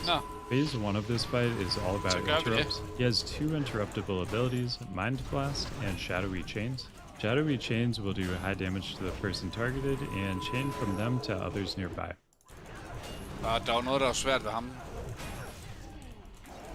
Var det ikke ham, der var noget, der var svært ved? Kelvis. Jo, men jeg ved ikke lige hvad. Jeg har bare lige set lidt hvor det var lidt. Jeg skulle egentlig ikke med i hvordan det var.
Nogen kan droppe den der og Shadow Mage.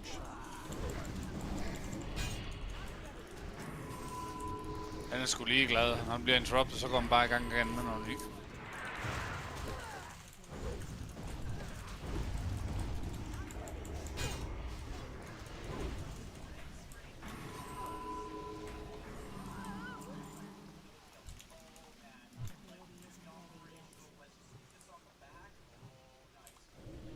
Og det er lidt med... Lost i den pussy der, boys. Hvis I kan komme afsted mere. Kæft, den range, den har, hva'? Ja, det må den være fedt at have sådan en range.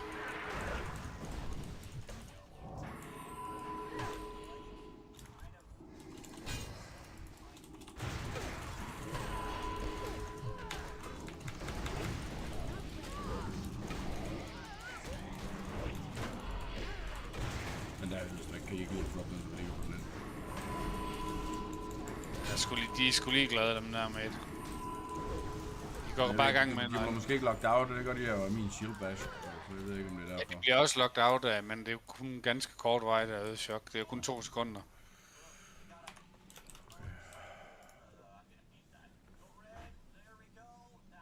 Er det rebuff time, eller hvad? Ikke rigtig bare, ja. Stiv nok.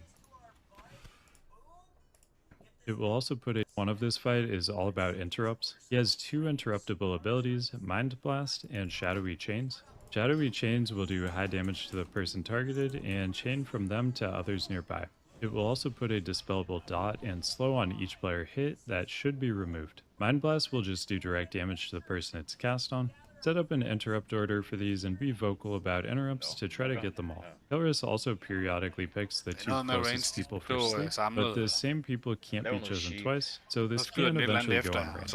Or you can force it onto range early by having them stand on the boss. When picked for sleep, you'll phase into the sleep realm and see a bunch of ads around. Kill these until a portal spawns and click on it to exit. Sleep will hit tanks too, but it isn't a big deal. At 35%, Kelris will enter phase 2 and become uninterruptible. I recommend pre-potting a shadow protection pop before the fight starts and then popping a free action potion when phase 2 begins. The free action potion will make you immune to shadowy chains, so the fight becomes significantly easier if your whole raid has both a shadow protection. Yeah, he dropped the first gun. Oh, there. Det er sgu mig, der kommer ind først. Det er ikke så strong, så er jeg alene herinde, eller hvad sker der? Ja, du skal dræbe en masse ting. Jeg er åbenbart tanken lige pt.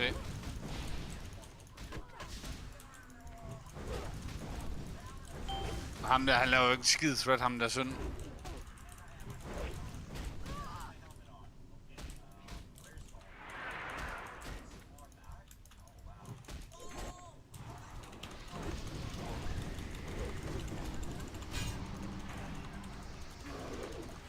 Ja, det er bare nakke dem indtil. I skal bare nakke de der tentacles ind, det der er en portal, der spawner. Det er bare derude af.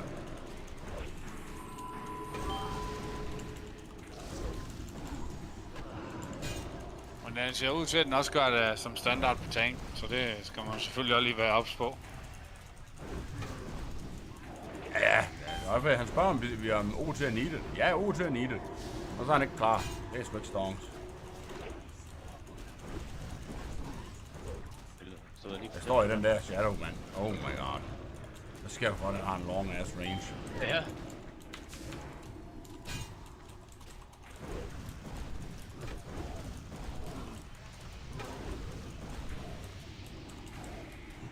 Ikke så godt, at vi kan både interrupt Mind Blast og den der shadow chain, så...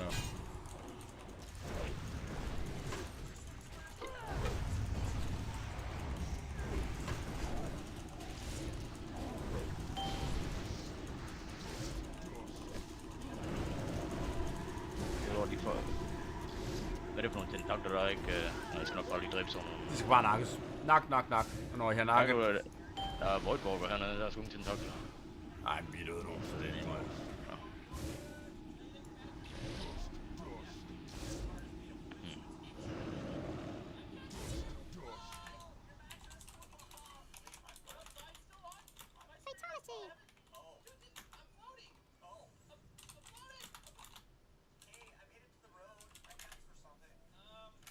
Er vi vist de eneste, der har interrupt af med Mage? Der er ikke nogen, vel? Jo, det tror jeg også, han har. Jo. Man kan ikke sætte sådan en rotation herop. Altså, hvordan fanden skal man nogensinde få den executed? Der skal man nærmest have nogle add-ons og alle mulige shit, og det er der jo ingen, der har. Jeg tror, jeg rocker fucking... Jeg tror, jeg blokker Flame Tongue på mainhanden her. Jeg tror sgu, jeg er looking til at... Nej, det er sgu heller ikke sikkert, du får. Hvis der er rigtig nogen ud af, hvis du dør, så er det sgu lidt waste. Det var det, altså. Ham der, han er jo slet ikke klar på en skid, så hvis du bliver smidt ind, så er det jo mig, der tænker. Ja. Jeg fik godt nok Pharaoh, man. Det kan godt være, det var relativt nemt. Jeg synes i hvert fald, det var ret easy dernede, men nu dør jeg selvfølgelig ikke så hurtigt. Jeg skal nok 5 af de der whatever, det er derinde. Jeg er bare ved at løbe. Skal man TP i starten? Ja, du kan teleport hen til ham der Gelhast. Okay. Hvad med ham der siger? Hvad laver han nu? Han er nok AFK. Han gider nok ikke det lort mere.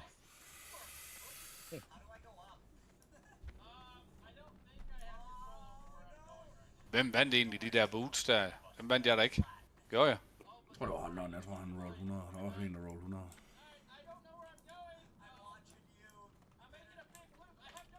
Ja, Honda så lidt eller andet.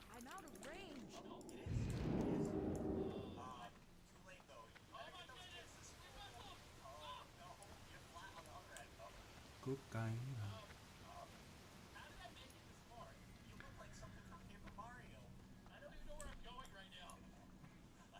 Bot and free action bot because they'll take little or no damage from jeg tænker shattering heller ikke, chains at vi the looking entire af phase too 2. hot i sidste i nummer 2 fase, der lød det til, at man skulle, at der skulle være snap dispels. Så Nå. jeg tænker ikke, vi er looking too hot. Jeg har lyst til lige at gå ind. Jeg har lyst til lige for sjov skyld gå ind her på overall dispels. Vi kigger lige. Ja, okay. Ja, vi skal faktisk stand corrected, fordi han har rent faktisk hele runnet, han har godt nok spillet 36 gange, så det er trods alt rundt noget med, jeg egentlig havde forestillet mig. Ja, så han ved godt, at det er en spil, han har. Det er altså noget. Nej, det er godt nok. Det er godt nok. Det kan godt være, at den der siger, at han er en shitty ass healer, og så har Priest han har haft nok at se til. Det kunne det godt tyde til, når hvis jeg lige kigger på healing meter her på last boss. Det er jo Soul Baby, han lægger jo... nu sparer jeg selvfølgelig ind i zonen, så får jeg godt nok lidt op. Hvad for noget siger du? Med mig? Ja, jeg var inde i zonen, du ved, i starten. Det kan godt være, at mit healing meter det er lidt skivt, du ved. Det kan være, at det viser noget lidt forkert.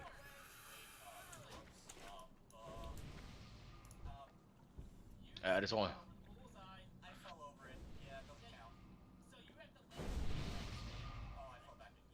Jeg skal også have rum i min thread til, at jeg kan bruge Earthshock, jo, hvis det er... Jamen, jeg troede sgu da, du gør alligevel, gør du ikke? Ej, jeg bruger Flame Shock normalt, for at kunne lave lava burst. Det er derfor, jeg står og caster der i baggrunden, jo. Ja, det stinker det med.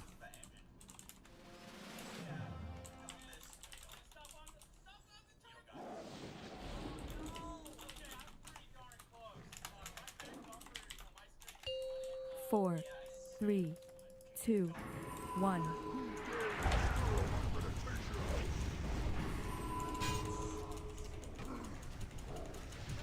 Den der... Nå, jeg kom ind. Vi må sgu da håbe, at... Ja, Scorpion, den har den.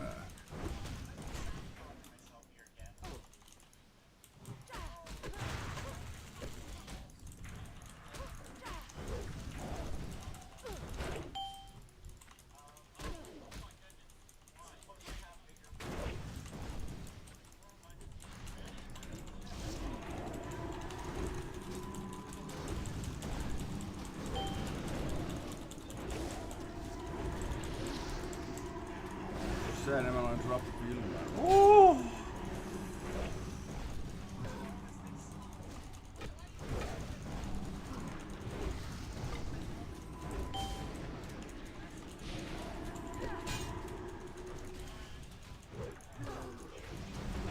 Det er sleep.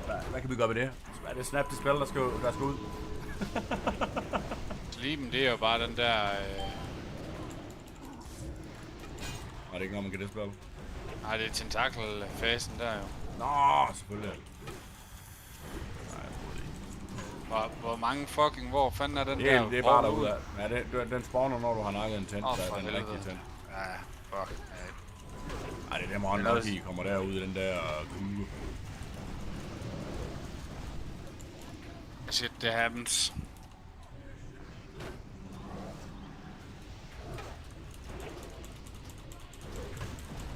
Og inde med den anden tank, altså han lavede jo ikke skid, altså han stod jo bare nuller. Så det så bare alt for længe. Jeg skal move ud af det her lort her, jeg synes godt, vi står i den. Jeg er ikke helt så vild med det her goo shit, det synes jeg føler jeg godt, at det kunne have været placed lidt længere væk, eller hvad det kan måske. Ja, nej, det er lidt svært, fordi vi... Så er det bare burst, så er det bare burst. Så er hele rated, det er slapped, eller hvad? Der er ingen interrupts, det er skønt. Jeg er sgu død.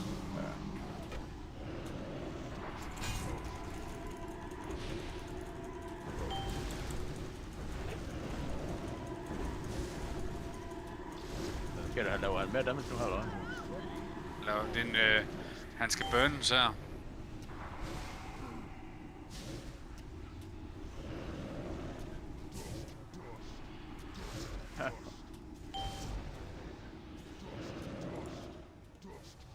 Det er sgu hardt. Men vi får den nu is. Hvis nu folk de lader være med at whine, ikke? Og så bare, den anden tager vi jo is, mand. Det er jo, vi skal da bare lige have prøve igen, så er han der. Okay, vi skal ikke have nogen, der dør i tent phase, så kører han. Okay, så det er bare at conserve mana til lige nok det der til sidst. Alle dine big CD, dem gemmer du bare. Portal her, Daniel. Nå ja, true.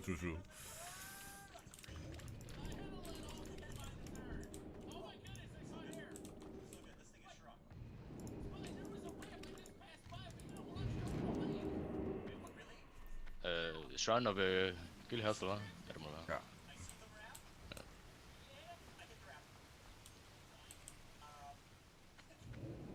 Close but no cigar.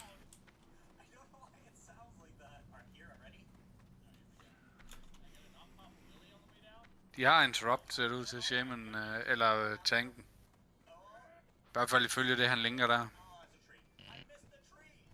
Altså, det er ikke særlig nemt at interrupt, når man ikke når ud af den der fucking lortefase der. Fordi at tanken er så langsom. Ej, but true, det er jo... hvor ser du ham hen? Han er synd, han er tanken der. Nå, det er sind. Nå, det er shaman, healeren, der er til at tænke på. Ja.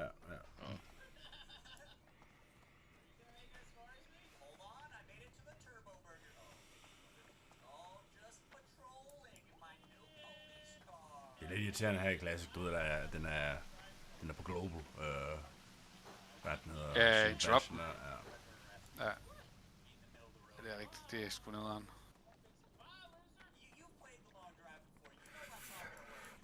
Gogaina.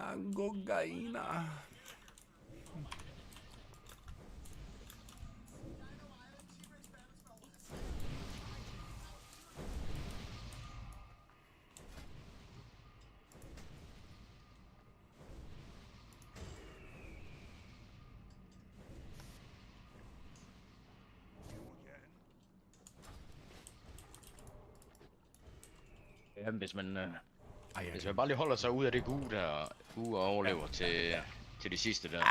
Så tager vi den. Så skal vi have lidt slappy interrupt, men det er jo ikke fordi, man behøver nødvendigvis at interrupt det hele.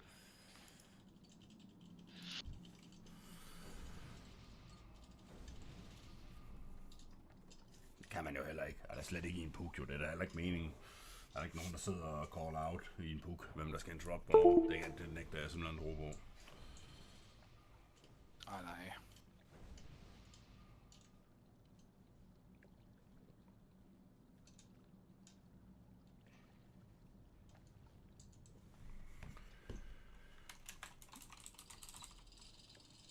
Jeg giver på en HS mere. Der er der ikke flere. Jo. Har det lige til på tries.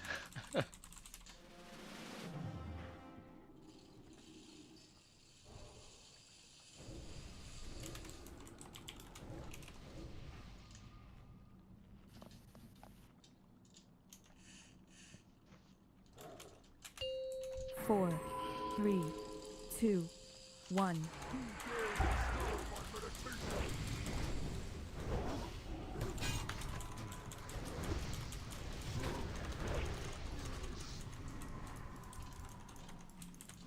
Der er sgu meget der tells easy. Der er en portal her, bro. Nå for helvede, det var quick. God damn. Jeg kommer. Jeg er ved at pulle hele showet, du ved.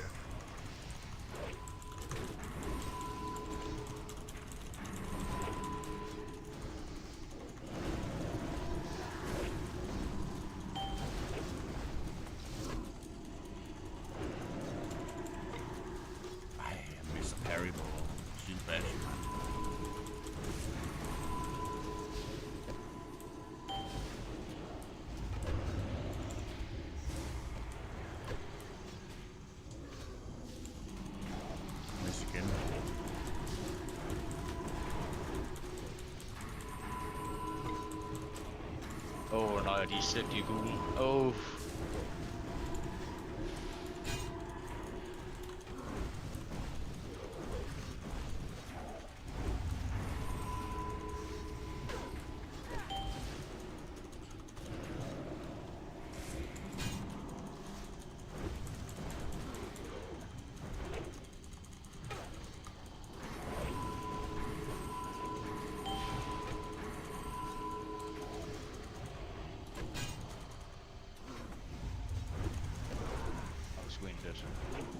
I didn't make sure.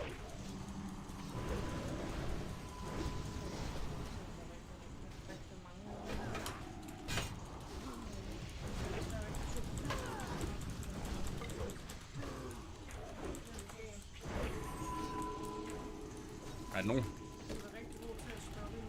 Så er det nu, vi kører Stormsmeister-stil. Nå, man kan ikke interrupte den her phase.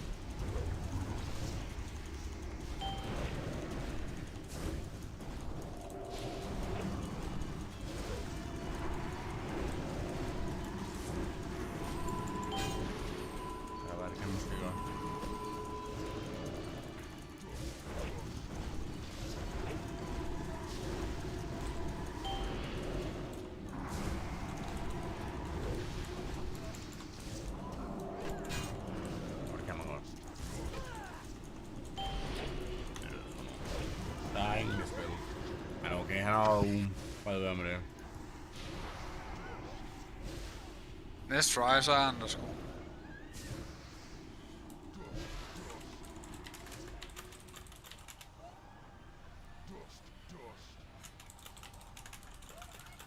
Ja, nu har vi jo haft 3 tries, så må ikke folk de begynder at leve nu.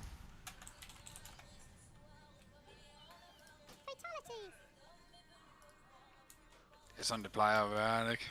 Og jeg tror ikke, vi har ret mange flere skud i bøssen.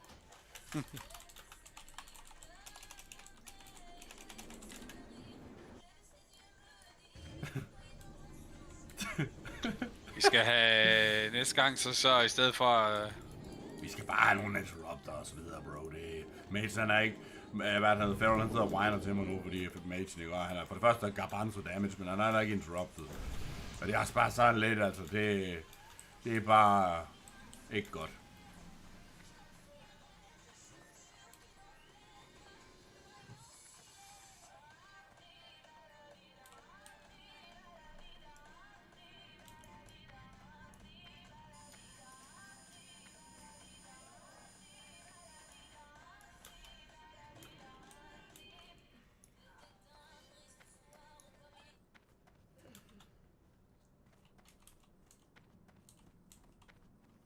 Nej, Mason han har endda den bedste blanket, ikke? Det er han steg 8 sekunder eller sådan, og den ikke kan kaste det lort. Ja. Hey, what up, Rouge? Ja.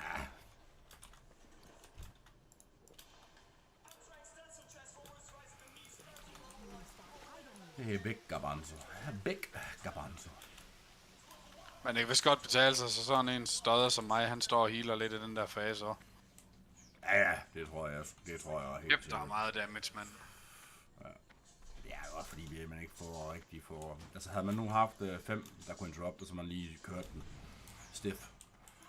stifler-stil. Altså. For ingen grund til at have 3 eller 2 hunters med, og 2 warlocks. Det kan vist bedre betale sig for en rogue ind i en ja, men jeg tror, at hunters er rimelig lisen. Jeg synes, jeg kan se, at det setup sådan kører. Der er der i hvert fald rimelig med hunters i. Jo, men du ved faktisk du. Sat nemmer meget damage. Jamen det er fordi, at det er ham, der har... det er ham, der har Scorpion. Ja, den han har ikke sproget. Fuck, det var ved ham der Shelby i det her game. Han sidder bare, det er bare virkelig flasset.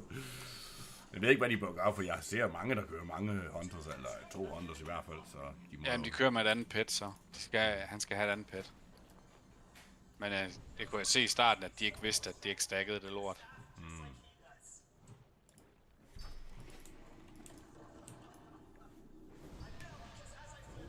Ej, det var det med close den her gang.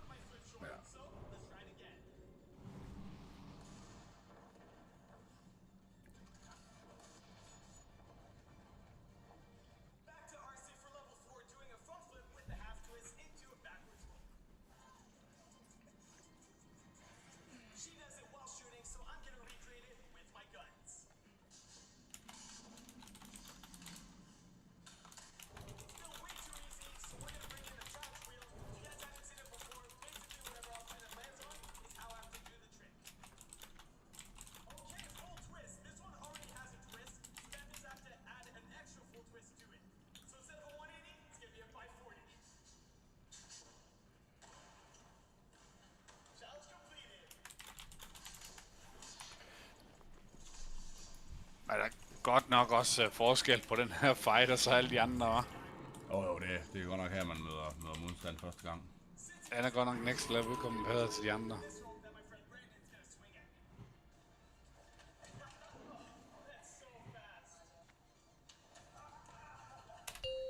Four, 3, 2, 1.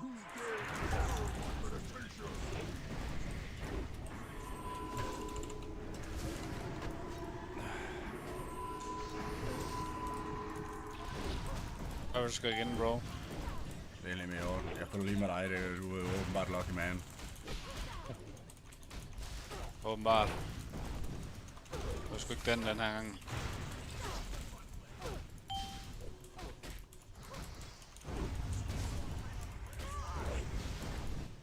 Hvad skal du lave?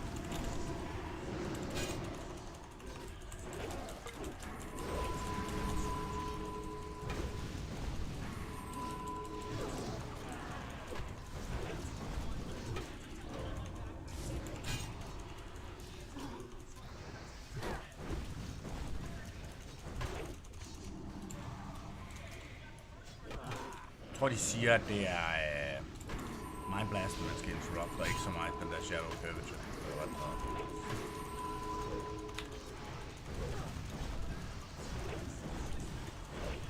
Eller Shadow Change.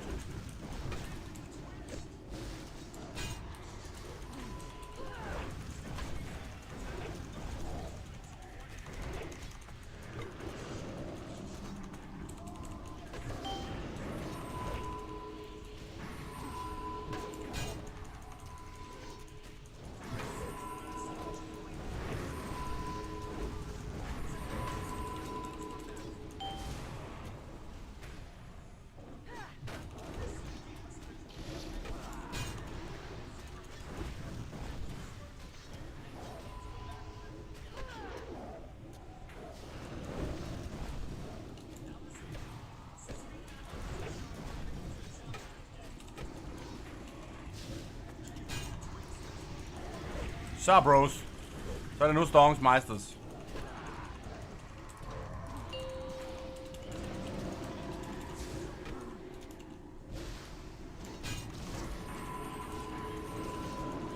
Hvordan dør de stinkedes, mand?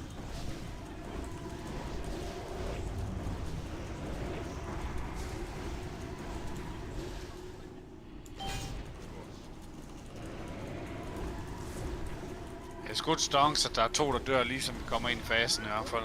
Hvad sker der? Altså, hvordan dør man? Det forstår jeg ikke.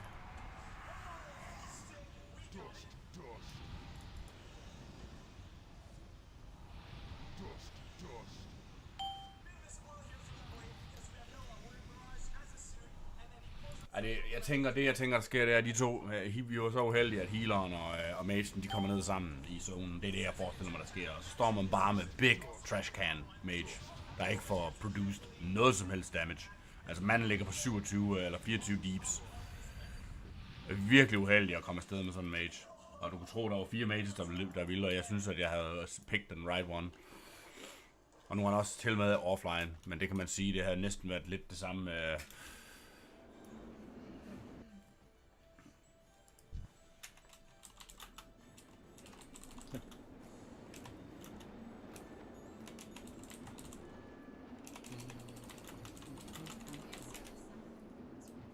Back online.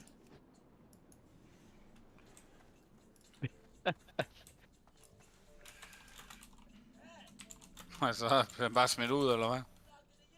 Hvad er vi ved? Han er online igen. Ja, han var online, ligesom du skrev det.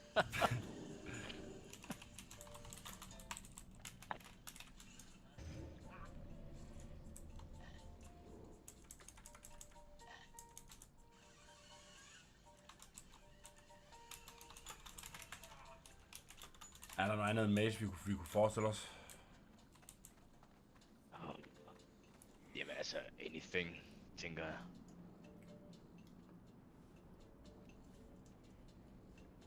Jeg tror, vi har nogen, der gider join her på sådan en failed run. Nej, det er jo lige det. Men jeg troede, Udover at tage ham der med igen.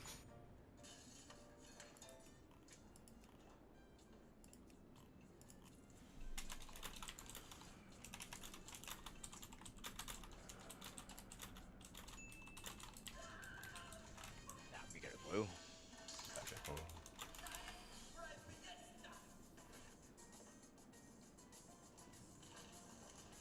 Hvad er Kelris overhovedet i tallet? Er det 5 eller 4, eller hvad fanden er vi på? Jeg tror han... Er det ikke nogen 5? Det tror jeg. Okay, så vi er 4 ud af 7 lige PC. Må det være.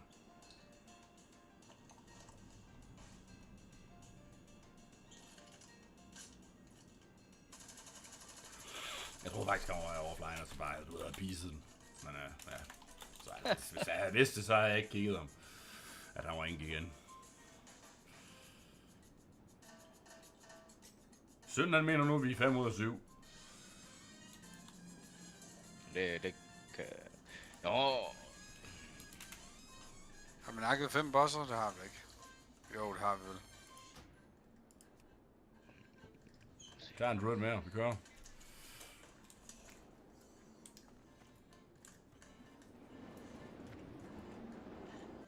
En healer mere, eller hvad? Nej, bare en leaps, tror jeg. Det ved jeg ikke, han skrev, hvad skrev han egentlig? Han skrev, you have summon ready.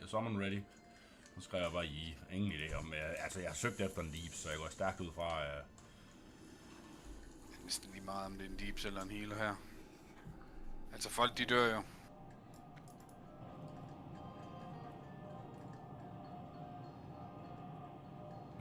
No worries, sorry, mate, du er heller ingen interrupt, så det kommer så let.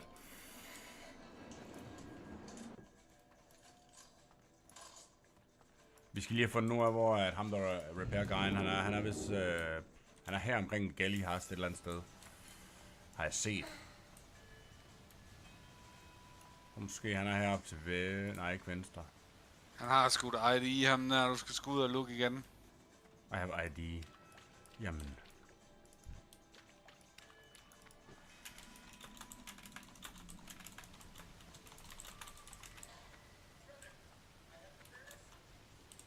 Nu kan jeg ikke komme tilbage.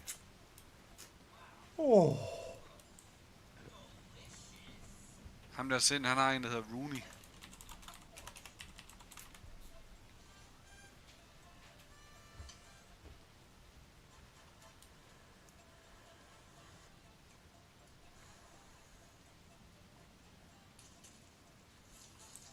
Men vi kan fandme... Jeg vi kan ikke gå gennem det fucking vandfald. Nå, vi må bare ind og dø så, Soul. Problemet er bare, at jeg er ved at få red gear.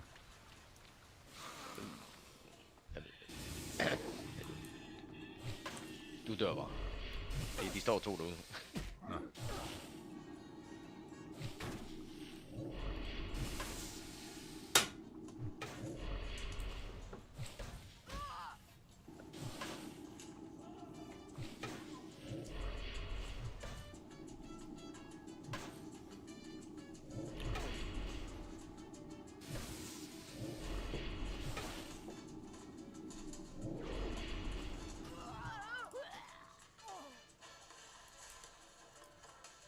Jeg har 2 red gear nu. Jeg lige skrive, hvor Rap Guy er.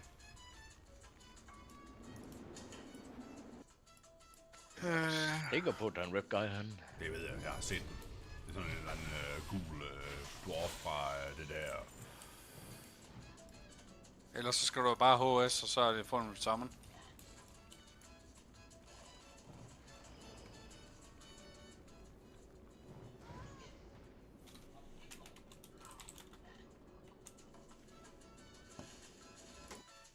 Jeg googler lige. BFD Repair.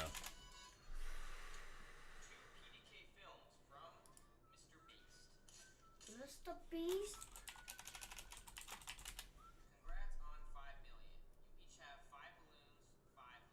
Hidden NPC, Black Fathom Thieves. Vi kigger. Hey there, adventurers. Mr. V here. When you check the port from the start of the run in the middle, there's a stealth NPC against the wall that repairs. Det der står her. Der er lige bagved. True. Det er Storms. Hvorhen siger du? Nej,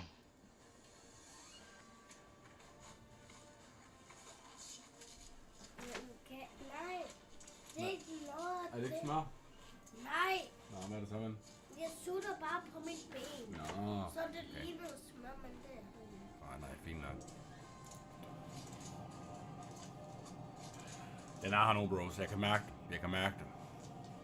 Jeg synes, det er lidt fun nok, her raid. Altså, man kan godt mærke, det er nemt. Altså, det er selvfølgelig svært lige nu for os stænkets, fordi vi steder er helt ukoordineret. Men det er fint nok.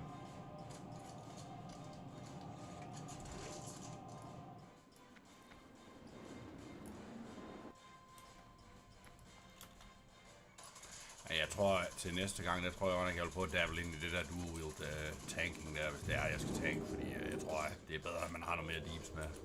Han er her, så...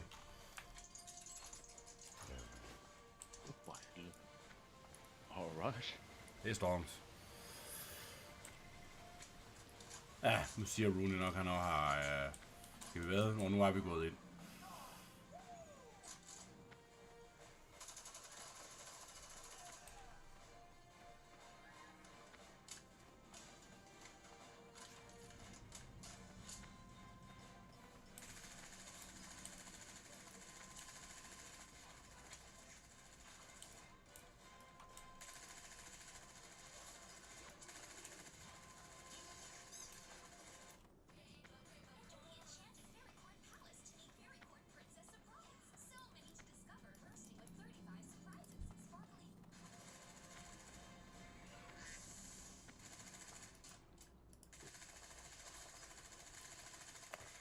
Oh my god. Rooney, oh sorry, didn't see this. Was 5 out of 7 already.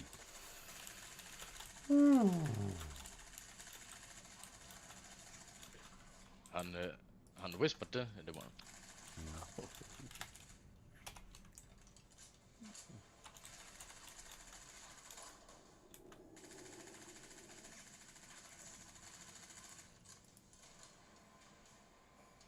Fucking ding-dongs, altså.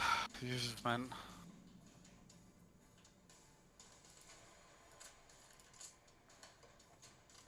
Mit Atlas loot, det er ikke opdateret til det her SOT, kan jeg se.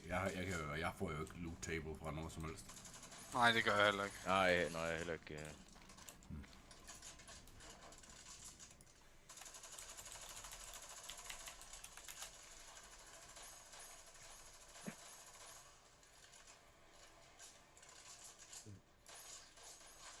Hvad fanden gør vi så nu? Nu bliver vi nærmest nødt til at dø, jo. En hel gruppe.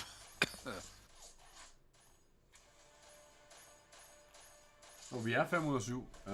Vi har nakket af Baron i starten, Gamroon, Lady Taravis, Gallyhast og så Locust Jet, og så er nu vi så ved Kelris. Så der er to tilbage. Der er Akumai, og så er Kelris tilbage.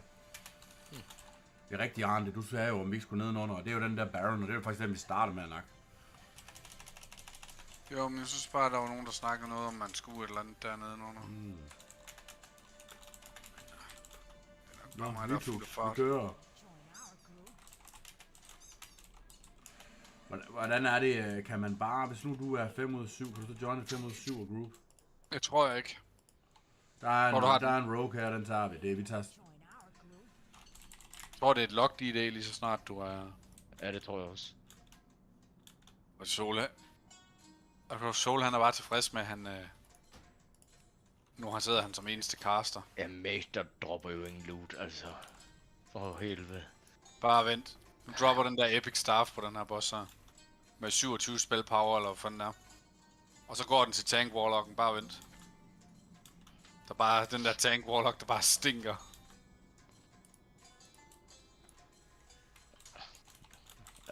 Ja, det skulle være der. Men altså, de her noobs, de forstår ingenting. Nu er der ham, der han skriver et eller andet M-O-O-B-B-Q. Geared Warrior. Ja, men altså, ved du hvad.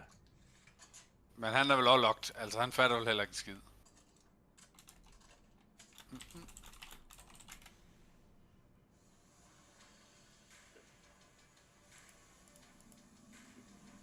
Jeg tror sgu, jeg skal have levelet en rogue. Det er sgu lige for... Dan, han skal lige være level en feral. Nå, fanden. Han bliver ikke pleased med at spille anyway. Bare vent. Jeg er også lige så stille i gang med at level en hånd. Level 7. Eller 8. Ja, men jeg tror, at Daniel, han tænker jo nok, at vi skal til at lave alliance chars også. Ja, jeg har forstået næste dons. Hvis vi skal spille alliance, så skal der næsten være en af os, der spiller paladin. Det er så OP. Jeg skal i hvert fald være feral. Så I kan godt spille normalt, det bliver fun. Nej, jeg tror nok... Så spil hvis ikke jeg skulle spille feral, så... Palla kunne være nice, men jeg tror mage, det tror jeg virkelig, at det kunne være fun. Mage healer. Ja, bare, jamen, ja.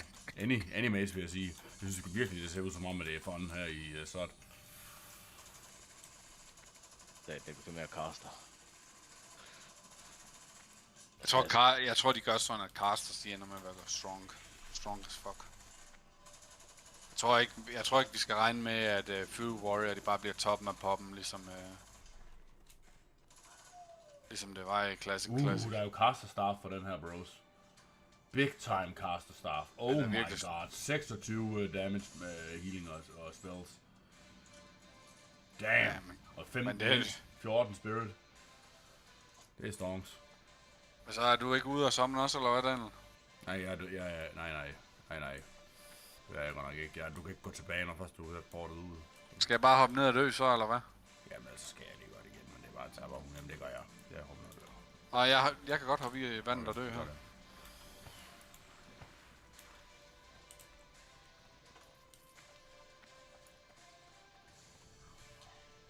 Hold da fast. Det slår virkelig ikke ret hårdt, det her lort. Hvem fik egentlig nækken der ved første boss? Det gør jeg. Det er rigtigt, du fik et big roll. Hold da fast, mand. Gør det tager bare for evigt at dø. Ja. Så lige vise mig, hvor den der repair dude, den er, og Soul, når vi løber ind. Ja.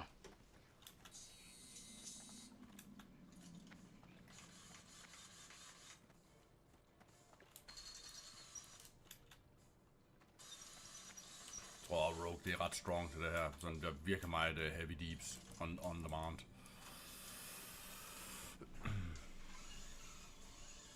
Næste gang, der skal vi bare have en masse Rogues og Hunters med.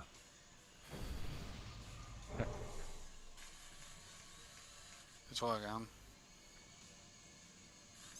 Men jeg synes også bare, der er noget nice i at have sådan en af hver buff, kan man sige. Og en mage lige for en arcane intellect og så videre. Det kan jeg egentlig godt lide. Hvad så? Hvad sker der? Hvorfor stoppede han? Det er fordi han har Parasite. Nej.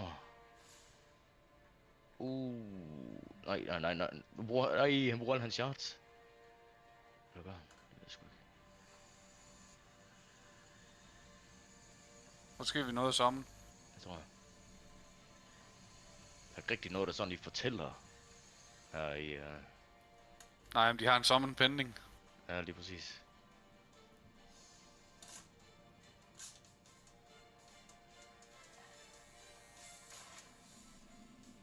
Han er kold ham der, han bliver bare ved, selvom han har den der Parasite på.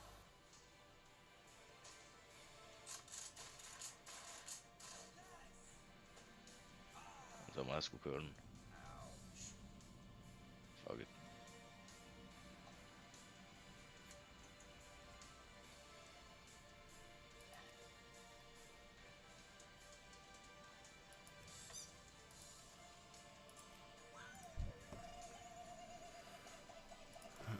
De snakker om Geared Char, den der Geared Warrior. Det er den forskel, der er på sådan en char, det er måske 10 strings eller sådan noget. Ej, jeg kan ikke bruge sådan noget gyldesnak til noget. Hold op, man. Det er bare sådan noget fart talk, og vi ved alle sammen, det er jo ikke det handler om. Altså sådan en der ved, der har... Nej, Warrior, de har vel heller ikke interrupt endnu, udover...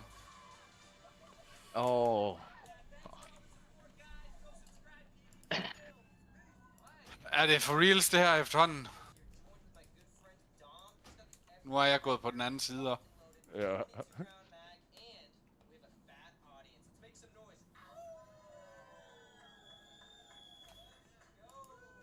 Det var sgu hurtigt, der var en ekstra. Vi skal lige have en death med her.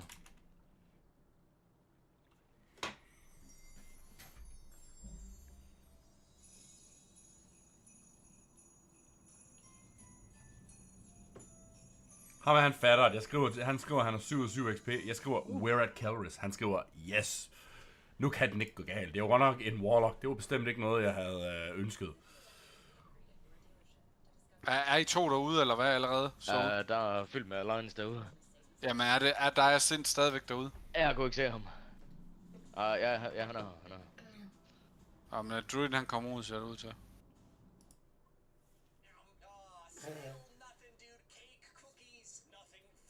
Nå, han er sgu da ham der. Han er BFD, ham der Vitux.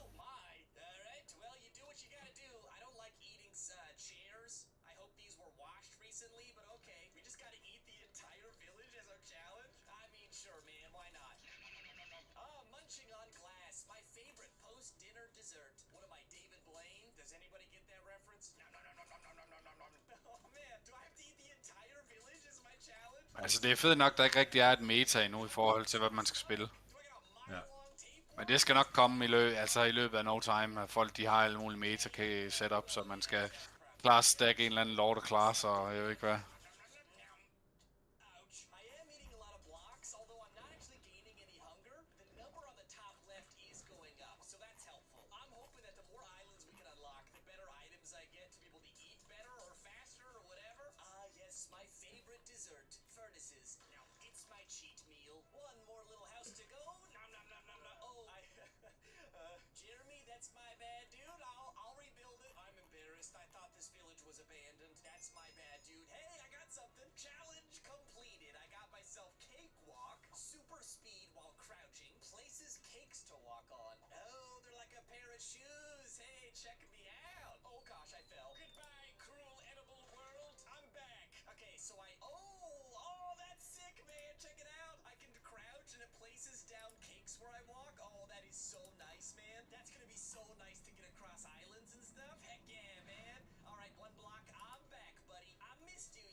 Vi skal bare lige have nogle solshots herude. Det er da klart med den mængde, han fik brugt før. For satan, der kom sgu lige en big ambush på mig der.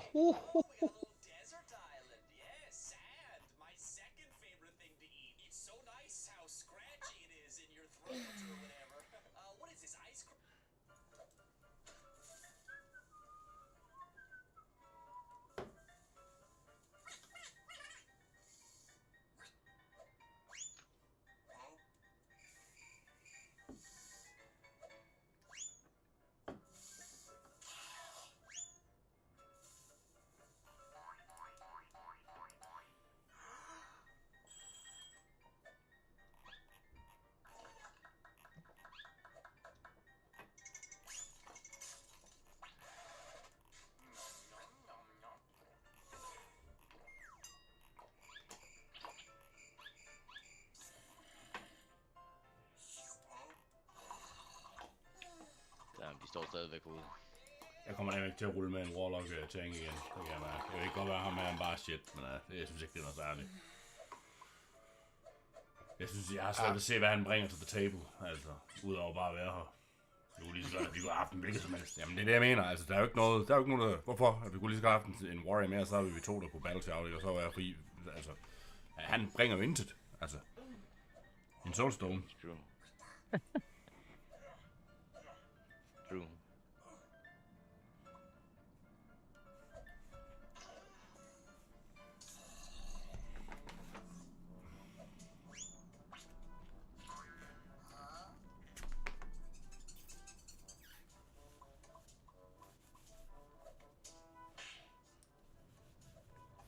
Hvad i hovedet? Zombie.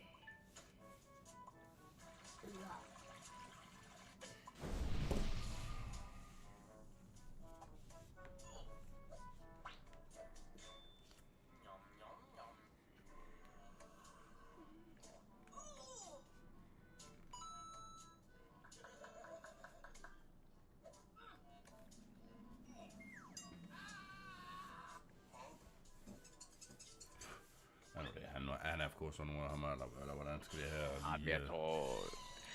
Han er ved BFD, så jeg tror, han er nok prøve at attempting to run in. Men altså... Nå, okay, jamen jeg har sgu været lidt... missing in action, så... Altså, han fik ikke et sommeren, eller hvad? Nej, det kan ikke lade sig gøre. Altså, der...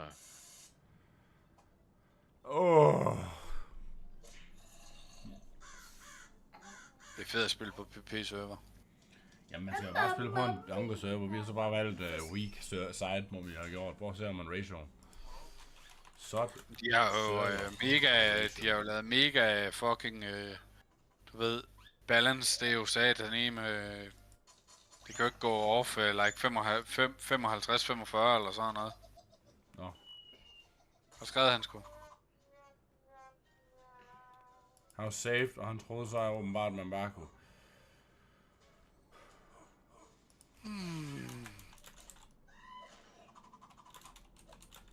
Hvordan kan man glemme, man har været herinde?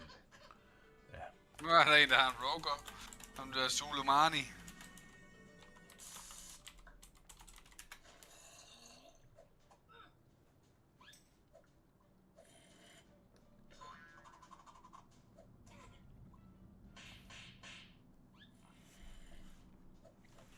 Er det bare alle hans homies, eller hvad foregår der lige?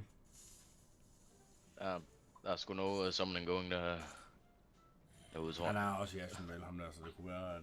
men altså, jeg har fortalt dig sådan noget om, at han til Blue Rogue. 2. Once FAP wears off, you should have people spread out to reduce how many people are getting hit by shadowy chains.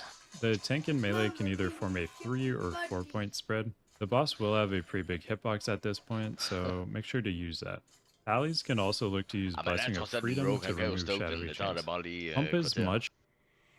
I den sidste phase, der er det vigtigt, at vi spread out, ser det ud til, eller i hvert fald holder os sammen, fordi der er sådan en chain, jeg tror, vi skal ikke chain den videre til alle mulige folk.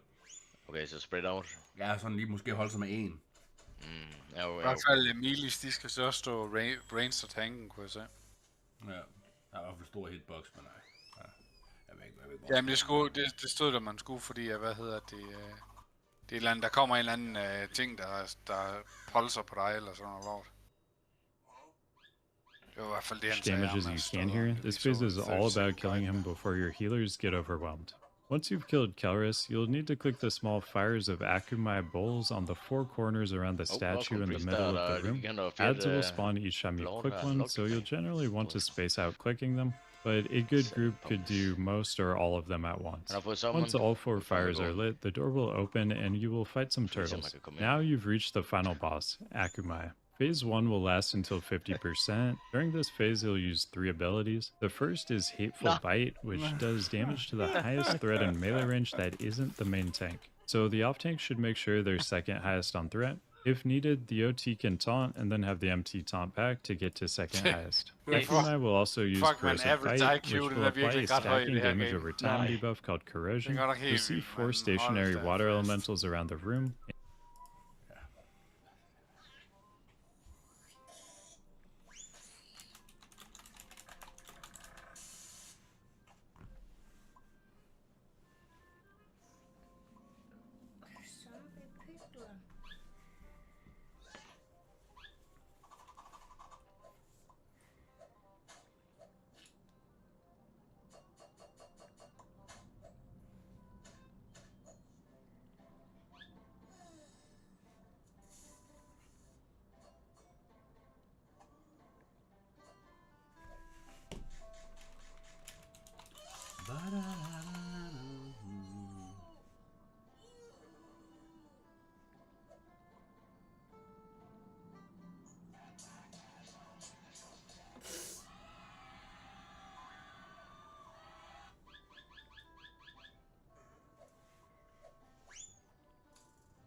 Han var en mage. Spørgsmålet er bare, om han accepter.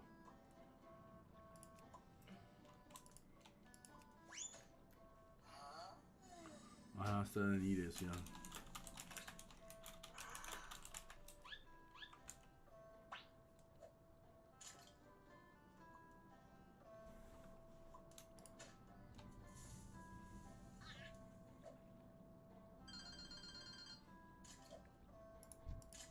Numuts.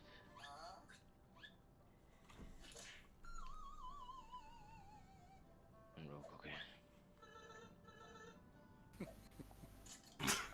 Oh, sorry guys, I got ID. ja, altså. Kommer aldrig afsted, mand. Hold kæft. Men jeg vil også sige sådan, at jeg betragtning over lidt deep frem der med, sådan lavet i de der runs. Så det lige for, vi bare lige så godt kunne køre med 9 mand, og så have den mindre, og skulle heal. Ja.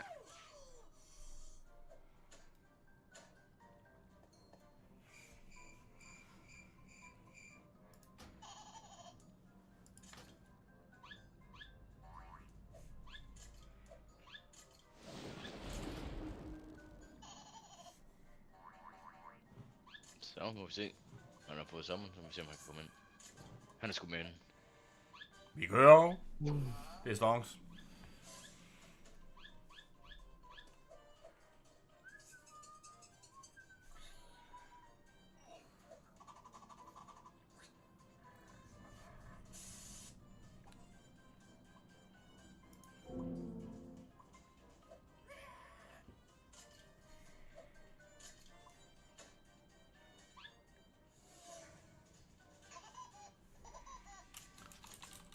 Lige så godt putte lava lash på her, når jeg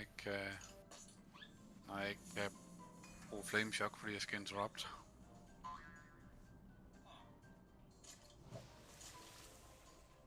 Ja, vi er klar, du puller bare.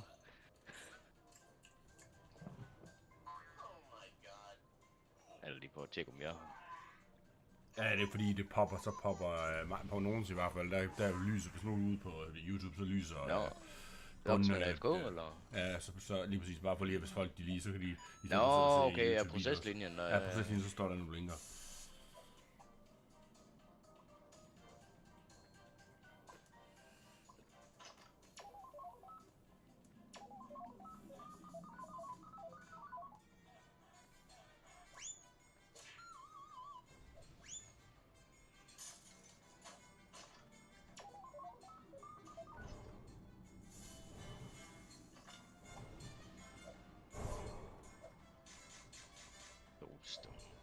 Hvem vil være på solstone på det her?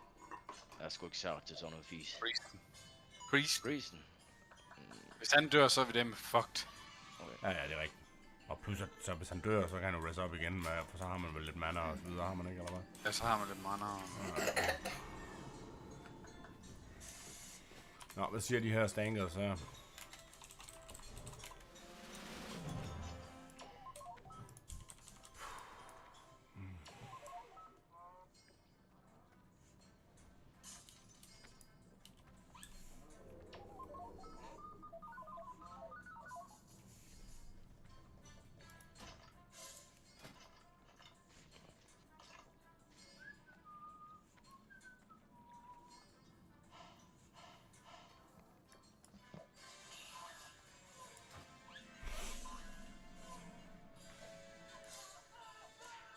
Hey, what up, Zalo?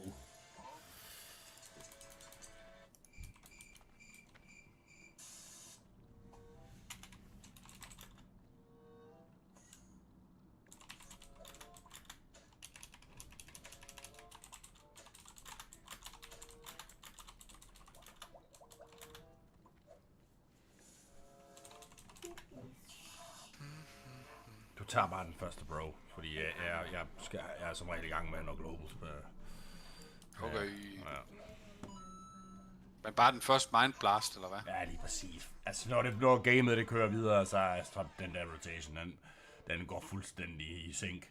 Der er nogen, der kommer ned i og skal dildo-slage. Altså, du ved, den der rotation, den er intet værd. Nu kører vi. Det her, det er big. Det her, det er stonks. 4, 3, 2, 1.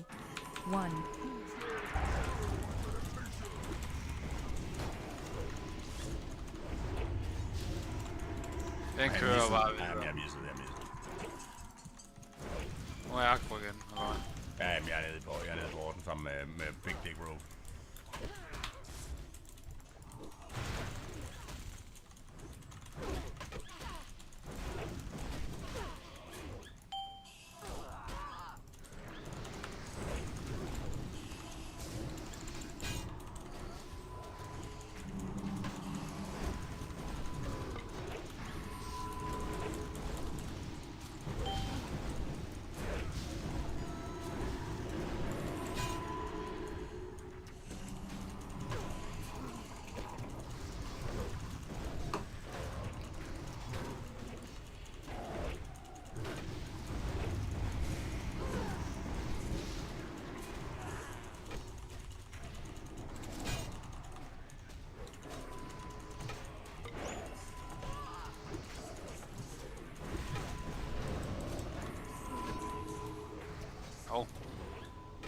Og skulle lige trigger happy nok der. Der er ingenting.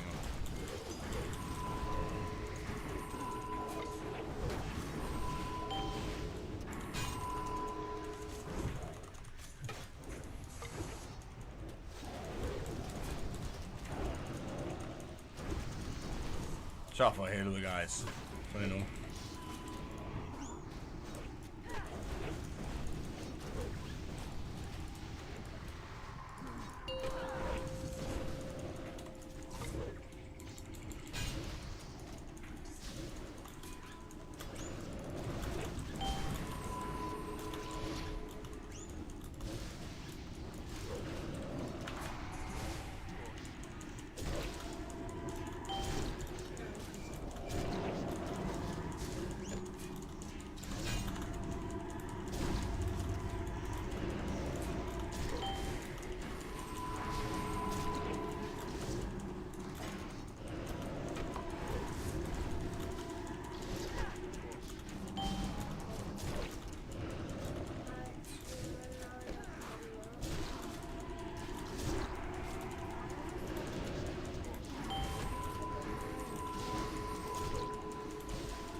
Der er bare fokus nu.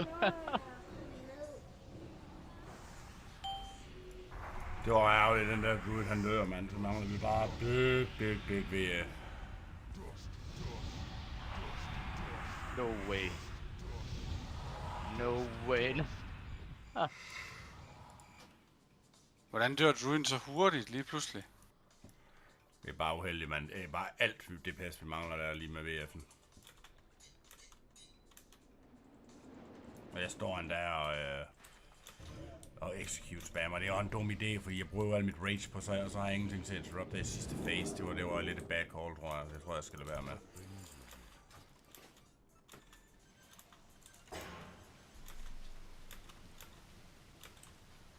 Ja, nu skal han lige pipe down. Altså, han døde.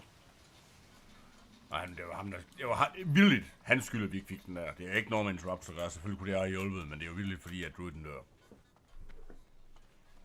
Men enig. Ja, jeg er med, jeg skal færdig her. Halv time max. Ja, men en halv time max. Falke, er du så sluk og komme med op i seng? Okay. Er du så sluk, så går vi op i morfars seng. Hvorfor det? Fordi klokken er rigtig mange. Så når far kommer op, så putter han dig ind i sengen. Men vi kan lige starte med at lægge sammen ind i mors seng. Ikke? Så slå på med det samme. Bare følg med, venninger. Der følg med, mor. Nu vil lige sætte den til ladning.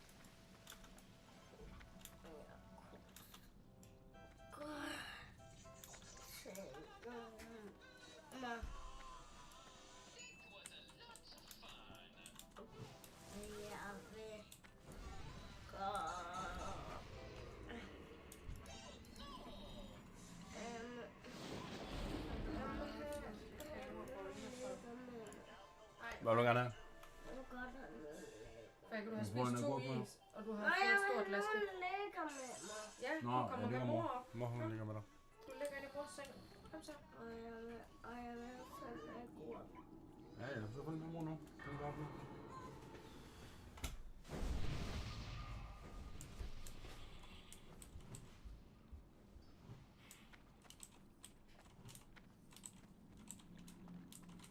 Jeg elsker det der more interrupts. Kommer det bare fra guyen, der bare laver intet. Altså. Det er lidt ligesom Druiden. Altså, han er der jo bare. Altså, man kan så sige, at Druiden laver fint nok deeps, men han laver jo ikke noget. Altså, han har jo intet ud over bare at skal lave noget deeps. Det er jo super nemt at bare sidde tilbage der bare til at trykke på 3 knapper. Der er jo nogle mennesker, de har jo noget at skulle lave i her i runnet, ikke også? Og der er jo alting, der kan ske. Altså, man kan jo resist. Altså, jeg havde en run, hvor jeg missede og parried 4 gange på min shield bash. Så når han poster den der, ikke også, så har man jo... Altså, i teorien, så har man jo egentlig trykket den af 4 gange ekstra, men det er bare ikke blevet registered. Nå, jeg skal lige have en healthstone med, og det er det med big import. Det kan du sgu ikke få, jeg er helt out. Ja, nå, hvordan? Vi tjekker lige om der søndag, men jeg skal bruge den sidste char på mit pet her. Ja, det er heller ikke jeg er nødt til at bruge den, den laver mere damage end... Jeg tror faktisk, hvis jeg havde brugt den, så havde vi muligvis brugt den.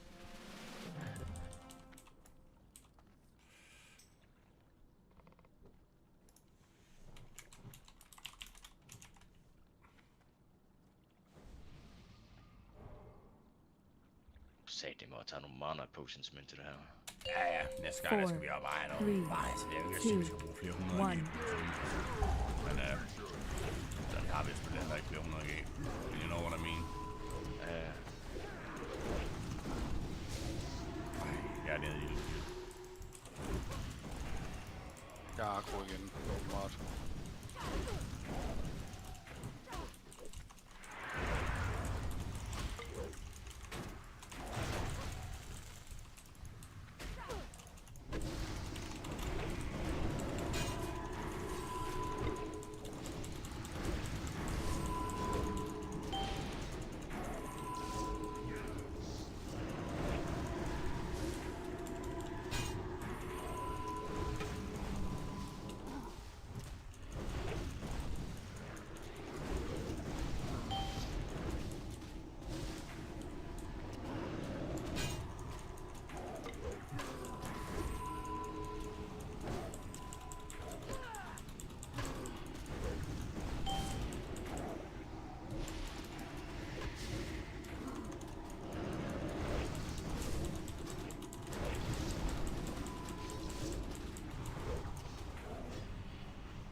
Så, Stormsmicers.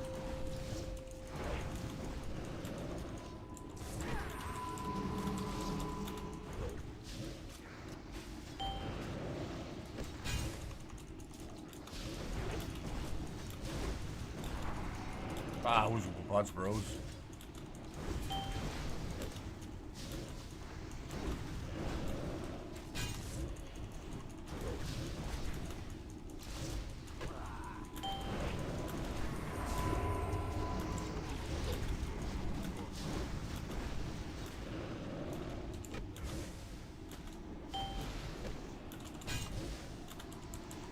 Der er for helvede, der er jo lidt over det hele.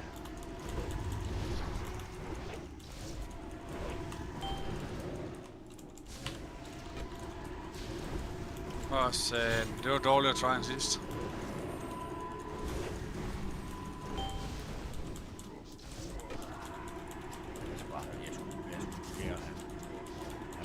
Jeg er ikke klar over, I struggled sådan med lille shit. Jeg står jo kraftigt og kigger op i ham. Analen.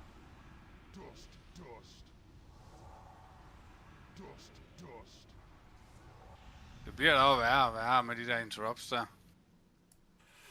Ja, jeg havde det meget mange misses den her gang, desværre.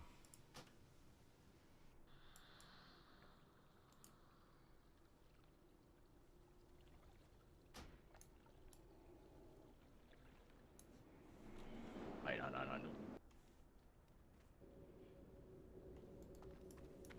Rushington, tell it like it is.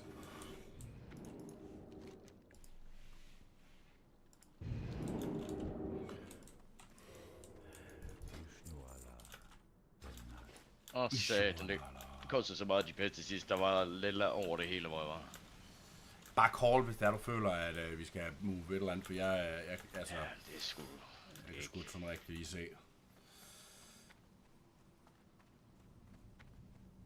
Nah, not really. I got 3 loots, I think, Rouge, but nothing major.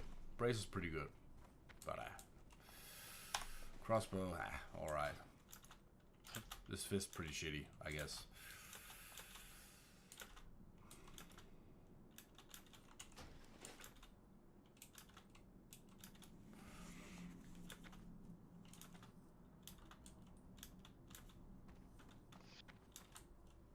Stongsmeister.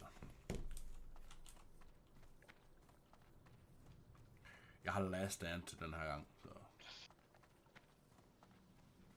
Der er big cooldowns. Ja.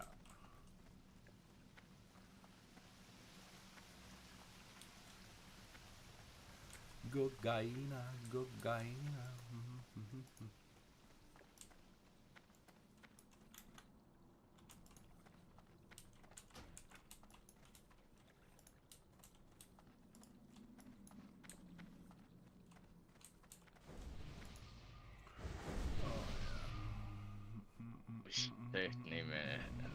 Yes, så lang en fight, at det...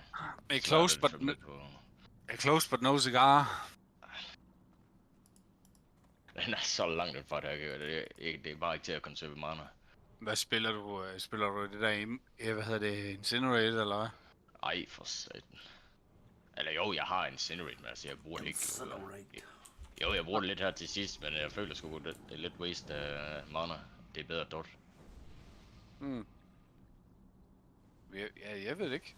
Jeg kender ikke Warlock. Jeg synes bare, der var nogen, der snakkede om, at det bare var big pump og et eller andet... Jamen, jeg har jo ikke noget spil, der med skier jo.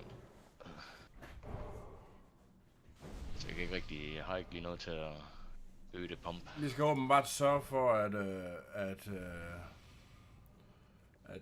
at chain stick går off lige inden 35%. Så det må det ikke. Der skal vi prøve at se, om vi lige kan få det interrupted. Roger. Ja, det ved jeg ikke, om vi husker. Det må vi jo se. Det er sgu sikkert. Men hvad er det?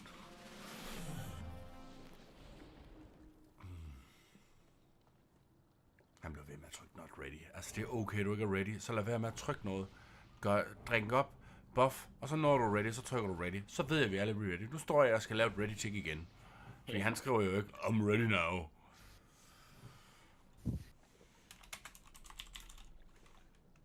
Jeg laver bare en pool 5 nu. 4, 3, 2, 1.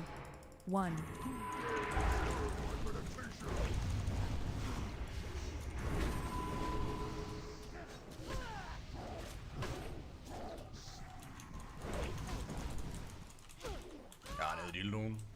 Sammen med Rogan, og Rogan han går sin egen vej.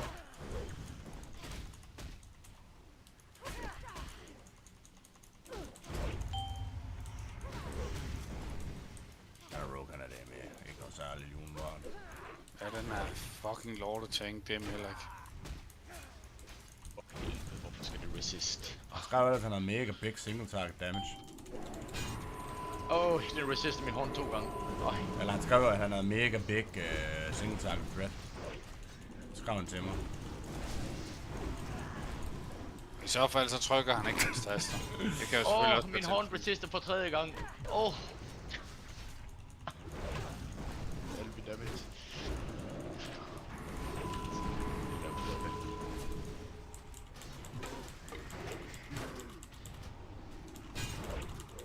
Så skulle change igen. Stormsplice.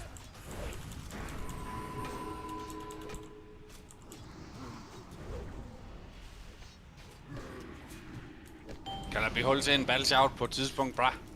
Hvad helvede? Jeg må have poppet den der, hvad nede.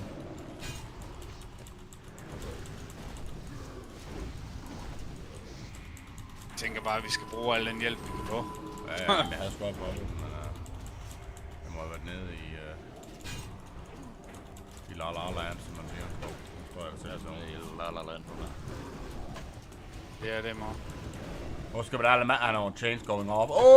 Den gik off. Rushing the, did you see it? Kører, det er Stongsmeister der on tour. Så er det nu.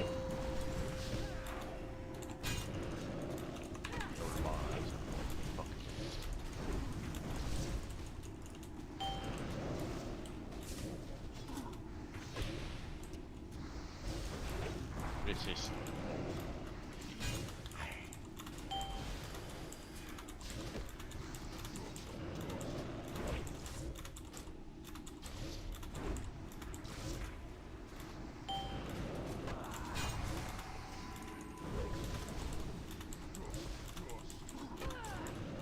Dør druiden igen.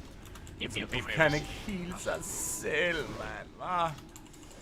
Altså, kom der ud og heal, så lad være med at stå og lave beeps. Altså, vi har behov for det der VF. Svært kan det lige være. Vi skal vist move vores fat ass. Det er en drop, men Kom nu! Jeg er død. Ja, vi tager den. Vi tager den. Stokhanser, mand. Og så er der ikke engang en loot til mig. Og så er der bare en garbanzo-loot, mand. Der er bare en garbanzo-loot. Fuck, så der er noget det med noget spil. Eller noget healing power på de der gloves der. Hold da fast. Det er da bare tryk ned, mand. Du er i good standing med den der. Det er ikke i forvejen. Jeg er sgu ikke bad standing, mate. Der er sgu ikke noget der.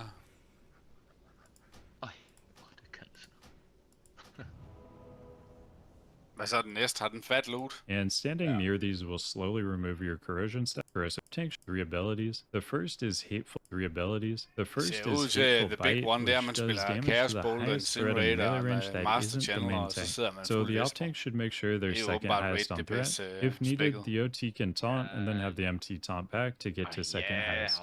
Akumai will also use corrosive bite, which will apply a stacking damage over time debuff called corrosion. You'll see 4 stationary water elementals around the room, and standing near these will slowly remove your corrosion stacks. However, after removing the stacks, the water elemental will explode into adds and leave behind a ground effect. Anyone who goes into the ground effect will get stacks of corrosion, so stay away from it. Do not enter the ground effect to pick up adds, let them come out of it to you. The adds have low HP and should be cleaved down on Akumai.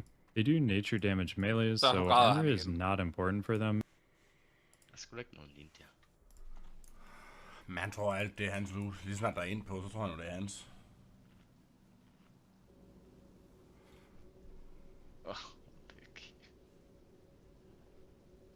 Men der går agility på jo.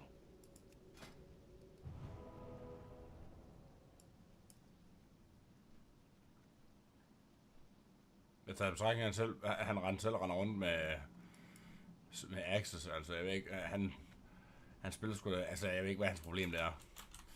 Han tror, han skal have loot, det tror jeg simpelthen bare, det er det. Jeg tror bare, han er fuld af lort, det tror jeg sgu bare, det her den er. Ja. Skal vi, nej, vi popper den ikke like sort. Nej, skal man lave det der lort-event? Ja. Ej, der er jo ikke nogen, der siger, at man skal poppe alle 4 på en gang. Det er jeg ikke sikker på, det her crew, de kan håndtere. Det tænker jeg heller ikke. Men lad os da få det overstået, så vi kan komme ind i kassen. Ja, det er skønt. Vi er going.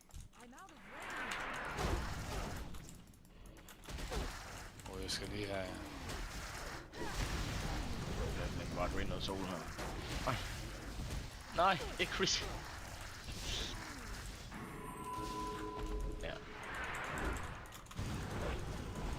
Rooted. Rooted. Rooted. Rooted. I'd like to go over den route.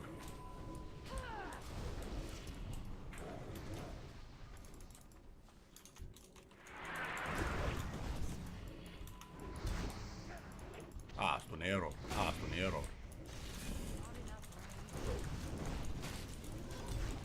Astonero. Astonero. Astonero.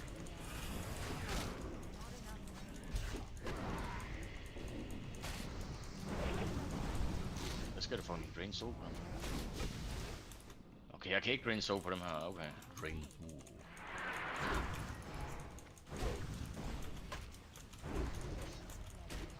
Det kan være ret fedt.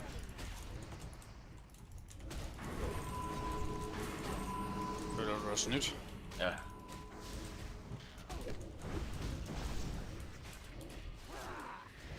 Hey, what up, Palomino? Man, we struggled bigly. Hugely. We struggled hugely. Donald Trump style.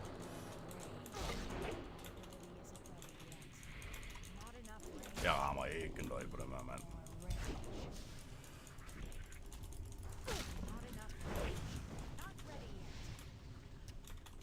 Jeg håber ikke, den her boss den er lige så stor en struggle boss. Det tror jeg godt på vejen med.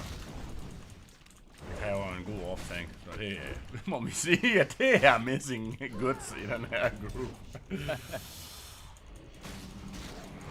Det er noget med, at vedkommende der er second for spread, han får deal og daller. Så det skal helst være off-tank. Og det kan godt være, at du skal overveje om den der, og om det er worth med den der. Vil jeg bare skære noget andet på? Det tror jeg. Jeg har sgu for længst pakket Rockbiteren væk, mate. Det er altid noget. Men det er sgu Men altså, der er stadigvæk thread modifier på nogle af de andre jo, så...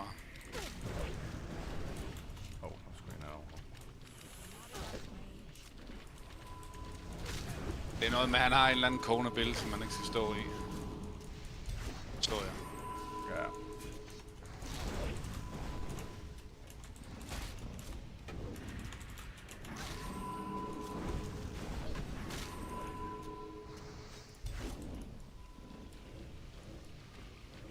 Det var fandme med nyt pet på fielden her.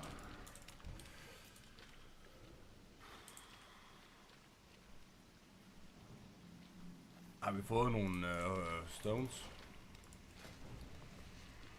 Ikke lige så mange, men... Der er der forhåbentlig bare drain for en som op. Du ved jo, at stammeren her, han skal have noget HS'er. Okay. Det er ikke med den bog.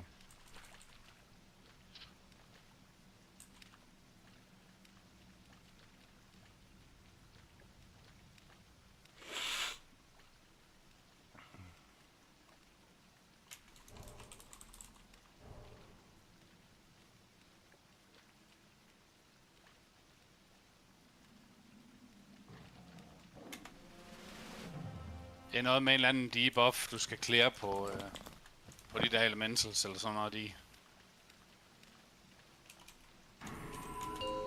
4, 3, 2, 1.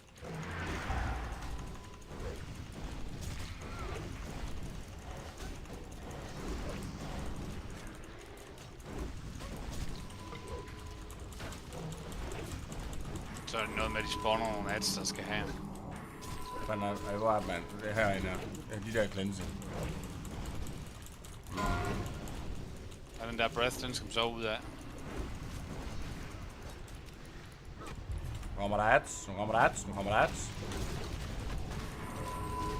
Der er ads. Der er ads. Og det der... Der er ads.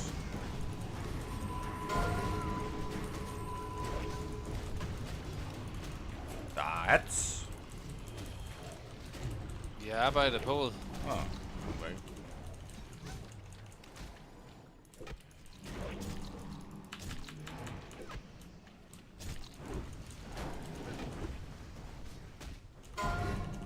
Der er blast på fielden. Der er blast på fielden.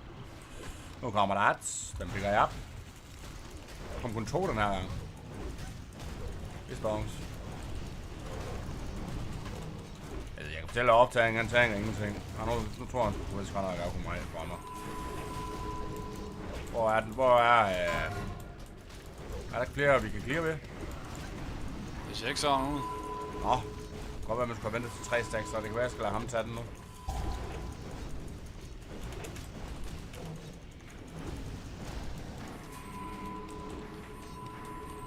Taunt, bro. Taunt, bro. Bro, jeg har skrevet taunt. Bro. Det er ikke mere, jeg skal gøre.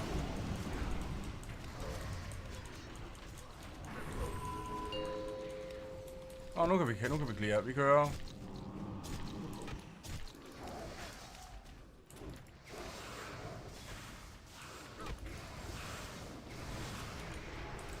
Sker der et eller andet? Hvad er det, der sker nu? En phase transition.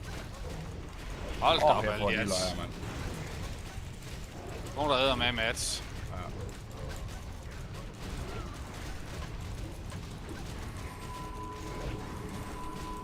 ved ikke helt, hvad der skete her, hvordan vi fik så mange ads. Jeg tror, han har skidt i bukserne. Han var over og clear samtidig med mig. Bare lidt af Det er mange. Ja, det var alt for mange. Det gik for rigtigt, man skal have så mange ads. Der er helt sikkert noget, der gik galt. Jeg tror, mængden af ads, det er, hvor mange der bliver clearet. Altså, hvor mange af de der stacks, der bliver clearet, de der drop. Det er det også. Vi gik bare over og clearede begge to på samme tid, der til slut. Det var ikke godt.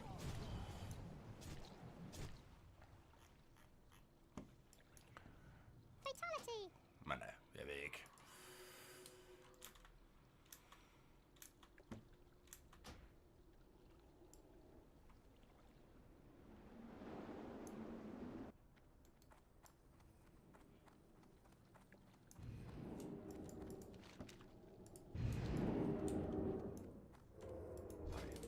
Husk at repair.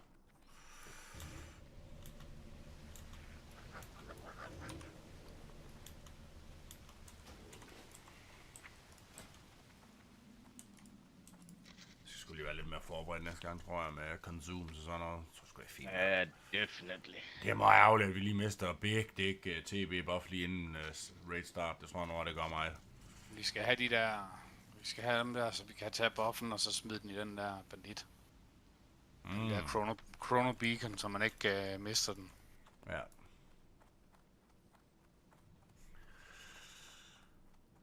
Ja, okay. 400 damage to ads, det er ekstremt low. Er du galt, det er low, mand. Hvad har jeg lavet til ads? Har jeg 4,5 på. Jeg har lavet 10 gange så meget som deres deeps. Hvad er der? Det er det, ikke stonks. Det er nu heller ikke, fordi det her raid, det er specielt svært. Nej, det er det jo ikke. Jeg tror virkelig bare, vi spiller med absolut trash cans, og så... ja, så bliver det jo derefter. Men så kendte vi heller ikke rated selv i forvejen. Nej, lige præcis. Men nu ved vi ligesom, hvad vi går ind til nu her næste gang, så... Ja. Så kan man bruge lidt længere tid på lige at... Ja, lige præcis.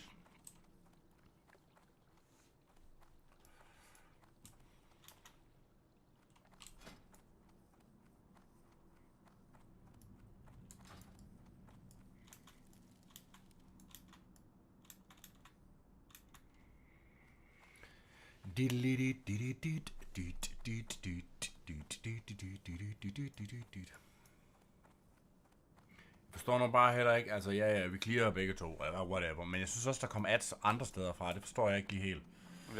Jeg så, der var også en elemental her om bagved. Ja.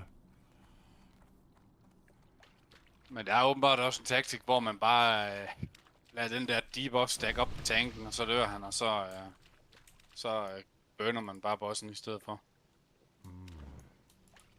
Jeg er ikke sikker på, at det er... Vi kunne bare soulstone dig, og så fik du bare alle stacksen, så døde, og så restede igen.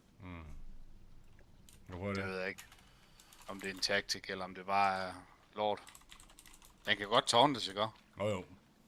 Så er det jo ikke noget problem som sådan, så er det jo bare... Jeg tror, at man lader den der debuff, er det sådan en cleave, for jeg synes ikke, det giver mening, at vi begge to havde stacks der.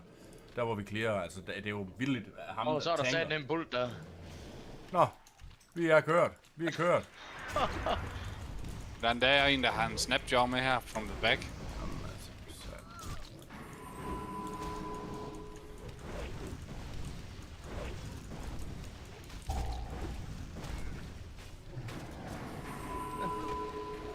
Hvorfor? Hvad var det?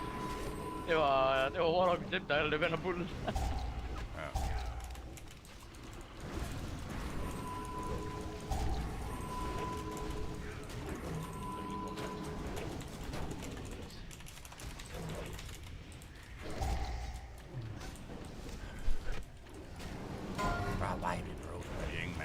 Har vi? Eller hvad? Jo, de har ham.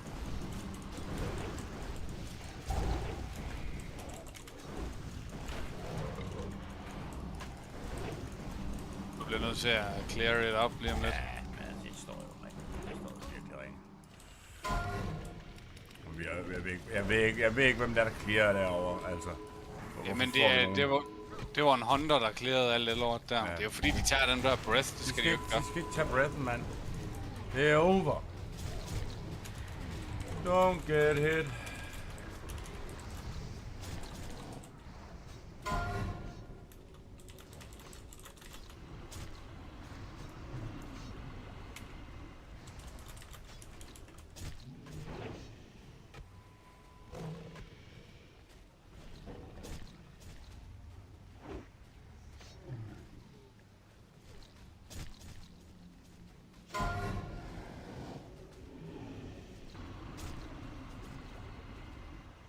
Vi skal i hvert fald tage nogen flere end 2.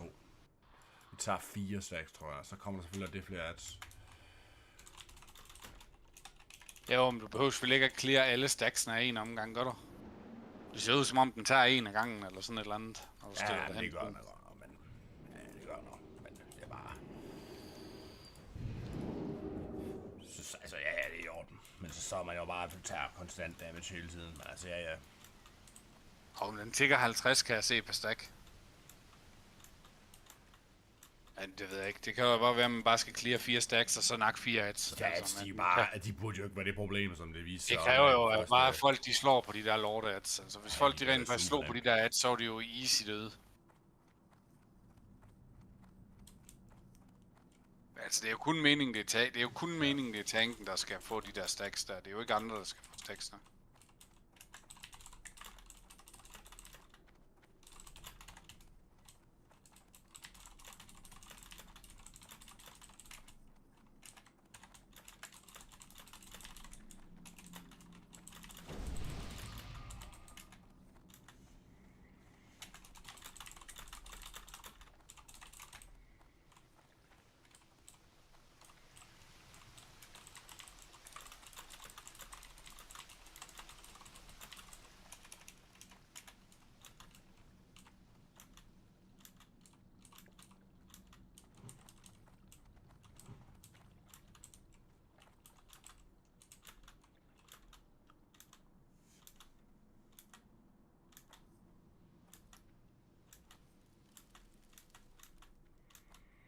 Men altså, det run, eller den her last try, det var sgu heller ikke noget, der var noget, der var værd, så... Nej. Det kunne man ikke bruge som en eller anden form for... Indikator for noget som helst. Jeg var sgu klar til, at jeg havde sgu givet op. Sådan en off-pull der, hvor man bare står helt ude, umotiveret, der er ikke nogen, der er klar, det stinker bare, synes jeg. Men altså, ja, det er ikke, fordi det er jo umuligt, men det er jo trods alt en boss, der trods alt, der alligevel kræver bare en lille smule. Det er spillet helt, at jeg fik fandme på min last stand, fordi nu så stod jeg alligevel og tænkte, nå, men det kan godt være, at vi giver det et skud. Det er 10 minutters cooldown, det er lidt stinke.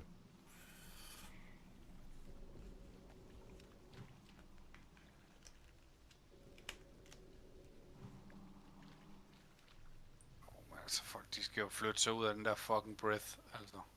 Ja.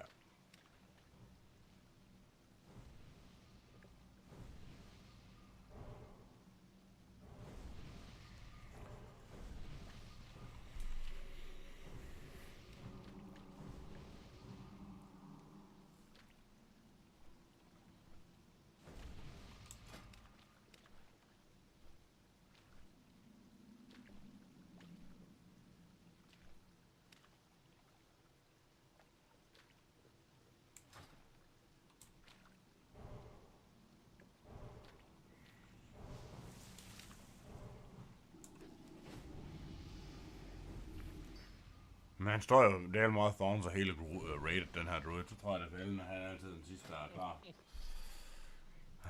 Jeg forstår ikke, hvorfor ikke bare Thorns og de tanks der, så er det det. Så var det det, altså.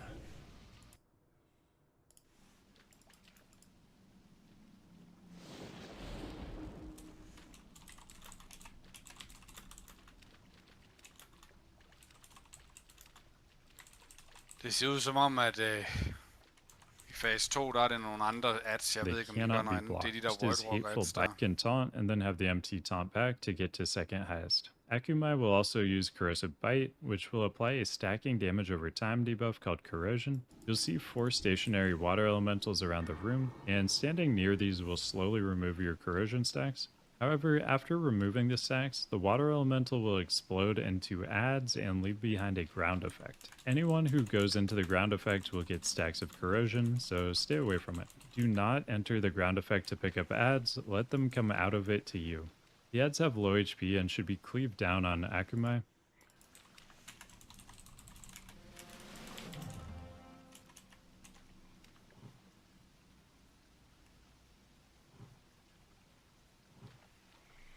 Så, Stinkers, vi kører.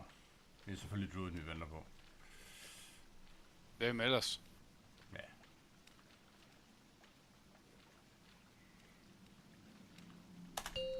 Four, 3, 2, 1.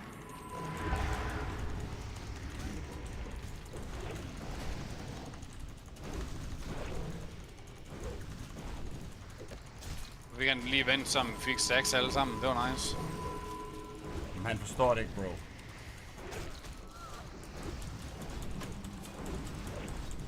Forstår han trods alt rigtigt. Jeg kan lide det, der han laver der. Og efter breath, så skal folk bare tilbage til original position.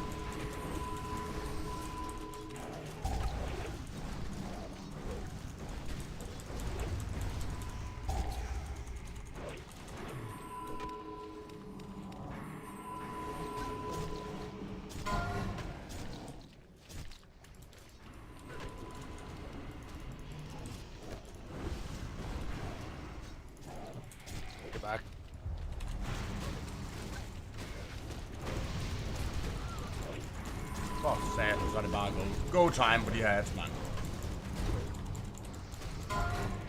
Så er der blast.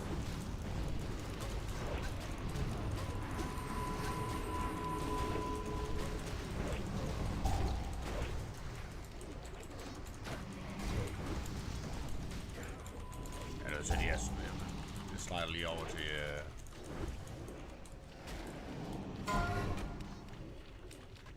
Jeg tror lige, jeg bliver nødt til at clear den her stack, jeg fik fra en start af. Ja, det er jo lige sammen. Bare, du ved godt, når vi går ind i sidste fase, så har jeg den der på, og så dør jeg på grund af det.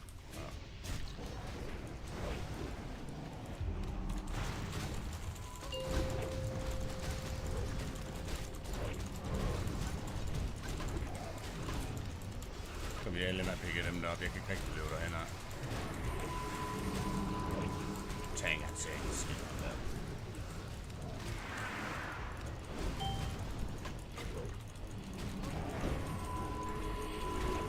Det er altid godt sådan lige at skal håndtere ads i phase transition.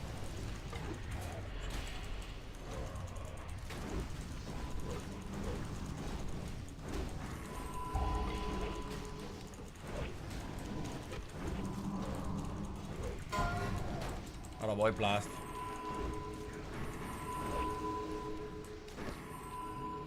Der er flere.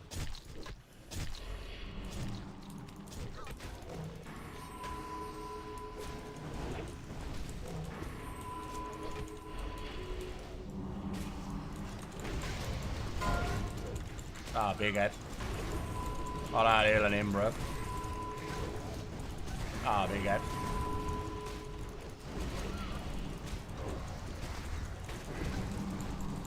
Jeg er akkurat på det store. Man laver ham den anden tank. Ikke en skide, mand. Breath.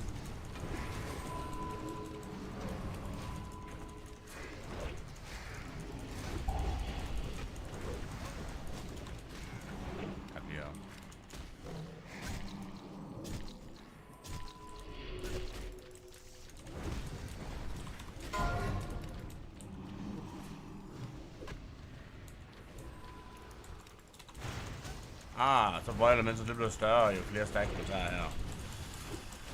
Det er det vigtige. Jeg tror, det er meningen, at han skal tage det der at der egentlig. Jeg tror ikke, det er meningen, at jeg skal stå og tank begge. Det tænker jeg heller ikke.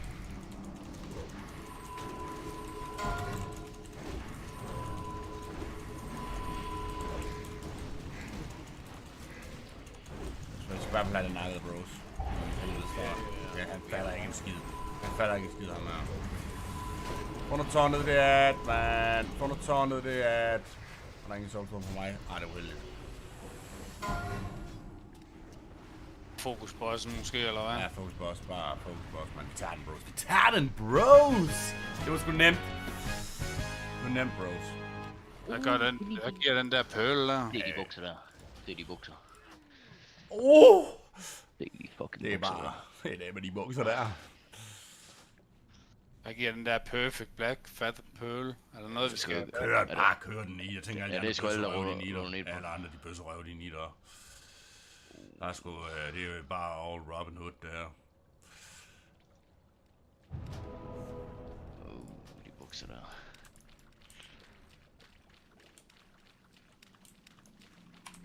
Og den overfandt der. Jeg har den. Men det ved jeg ikke. Hvis du vil, så går jeg sgu bare, det er fint nok. Jamen, jeg kan ikke huske, om Shaman, kan de godt bruge... Ja, det tror jeg ikke.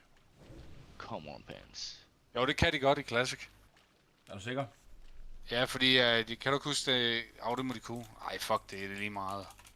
Skugklæat. Du kan bare tage den. Hvad giver den der pøl? Den giver så er det bøsserogen foran.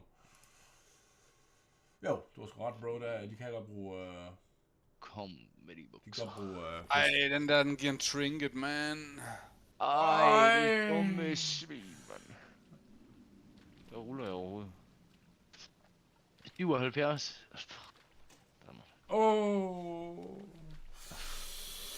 Nu er jeg dobbelt fest, der er hurtigt begge dele. Det er stonks, så kan jeg det have på skillet. Det er sgu favorite run, her. Ja. Vi er klar igen, det var fint nok. Vi er klar igen i morgen, jo. Og vi skal ud og kaste ind. Er der ikke en eller anden port, hvor man kan komme væk herfra? Altså, er der ikke først reset om... er ikke i morgen, der resetter? Ja, det tror jeg. Der er 5 timer og 49. Vi er lige ved, at vi kan tage det i morgen tidlig, så. Ja, jeg bliver lige hjemme. Så kommer lige hjem i middagspausen, så kan du sgu lige... Ja, så kan vi lige tage det der. Peace, browse. Peace out. Ja, ved du hvad, jeg teleporter fandme bare ud herfra. Ja, ved du hvad, det gør jeg sgu også, flyver jeg tilbage. Ja, jeg afleverer sgu bare næste gang, vi kommer ned. Jamen, er det inde i dungeon, man skal aflevere, eller er det ude i... Det ved jeg sgu ikke. Det ved jeg sgu ikke. Jeg skal sgu til at sengen, der er ikke mange timer til at skubbe. Nå, for det lyder gay. Thunderbluff er den ene quest, og så Ashenvale er den anden, så det er stonks. Ja, med peace. Ja, peace. Hey.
Find up Bashana, and Bashana Room Tatum.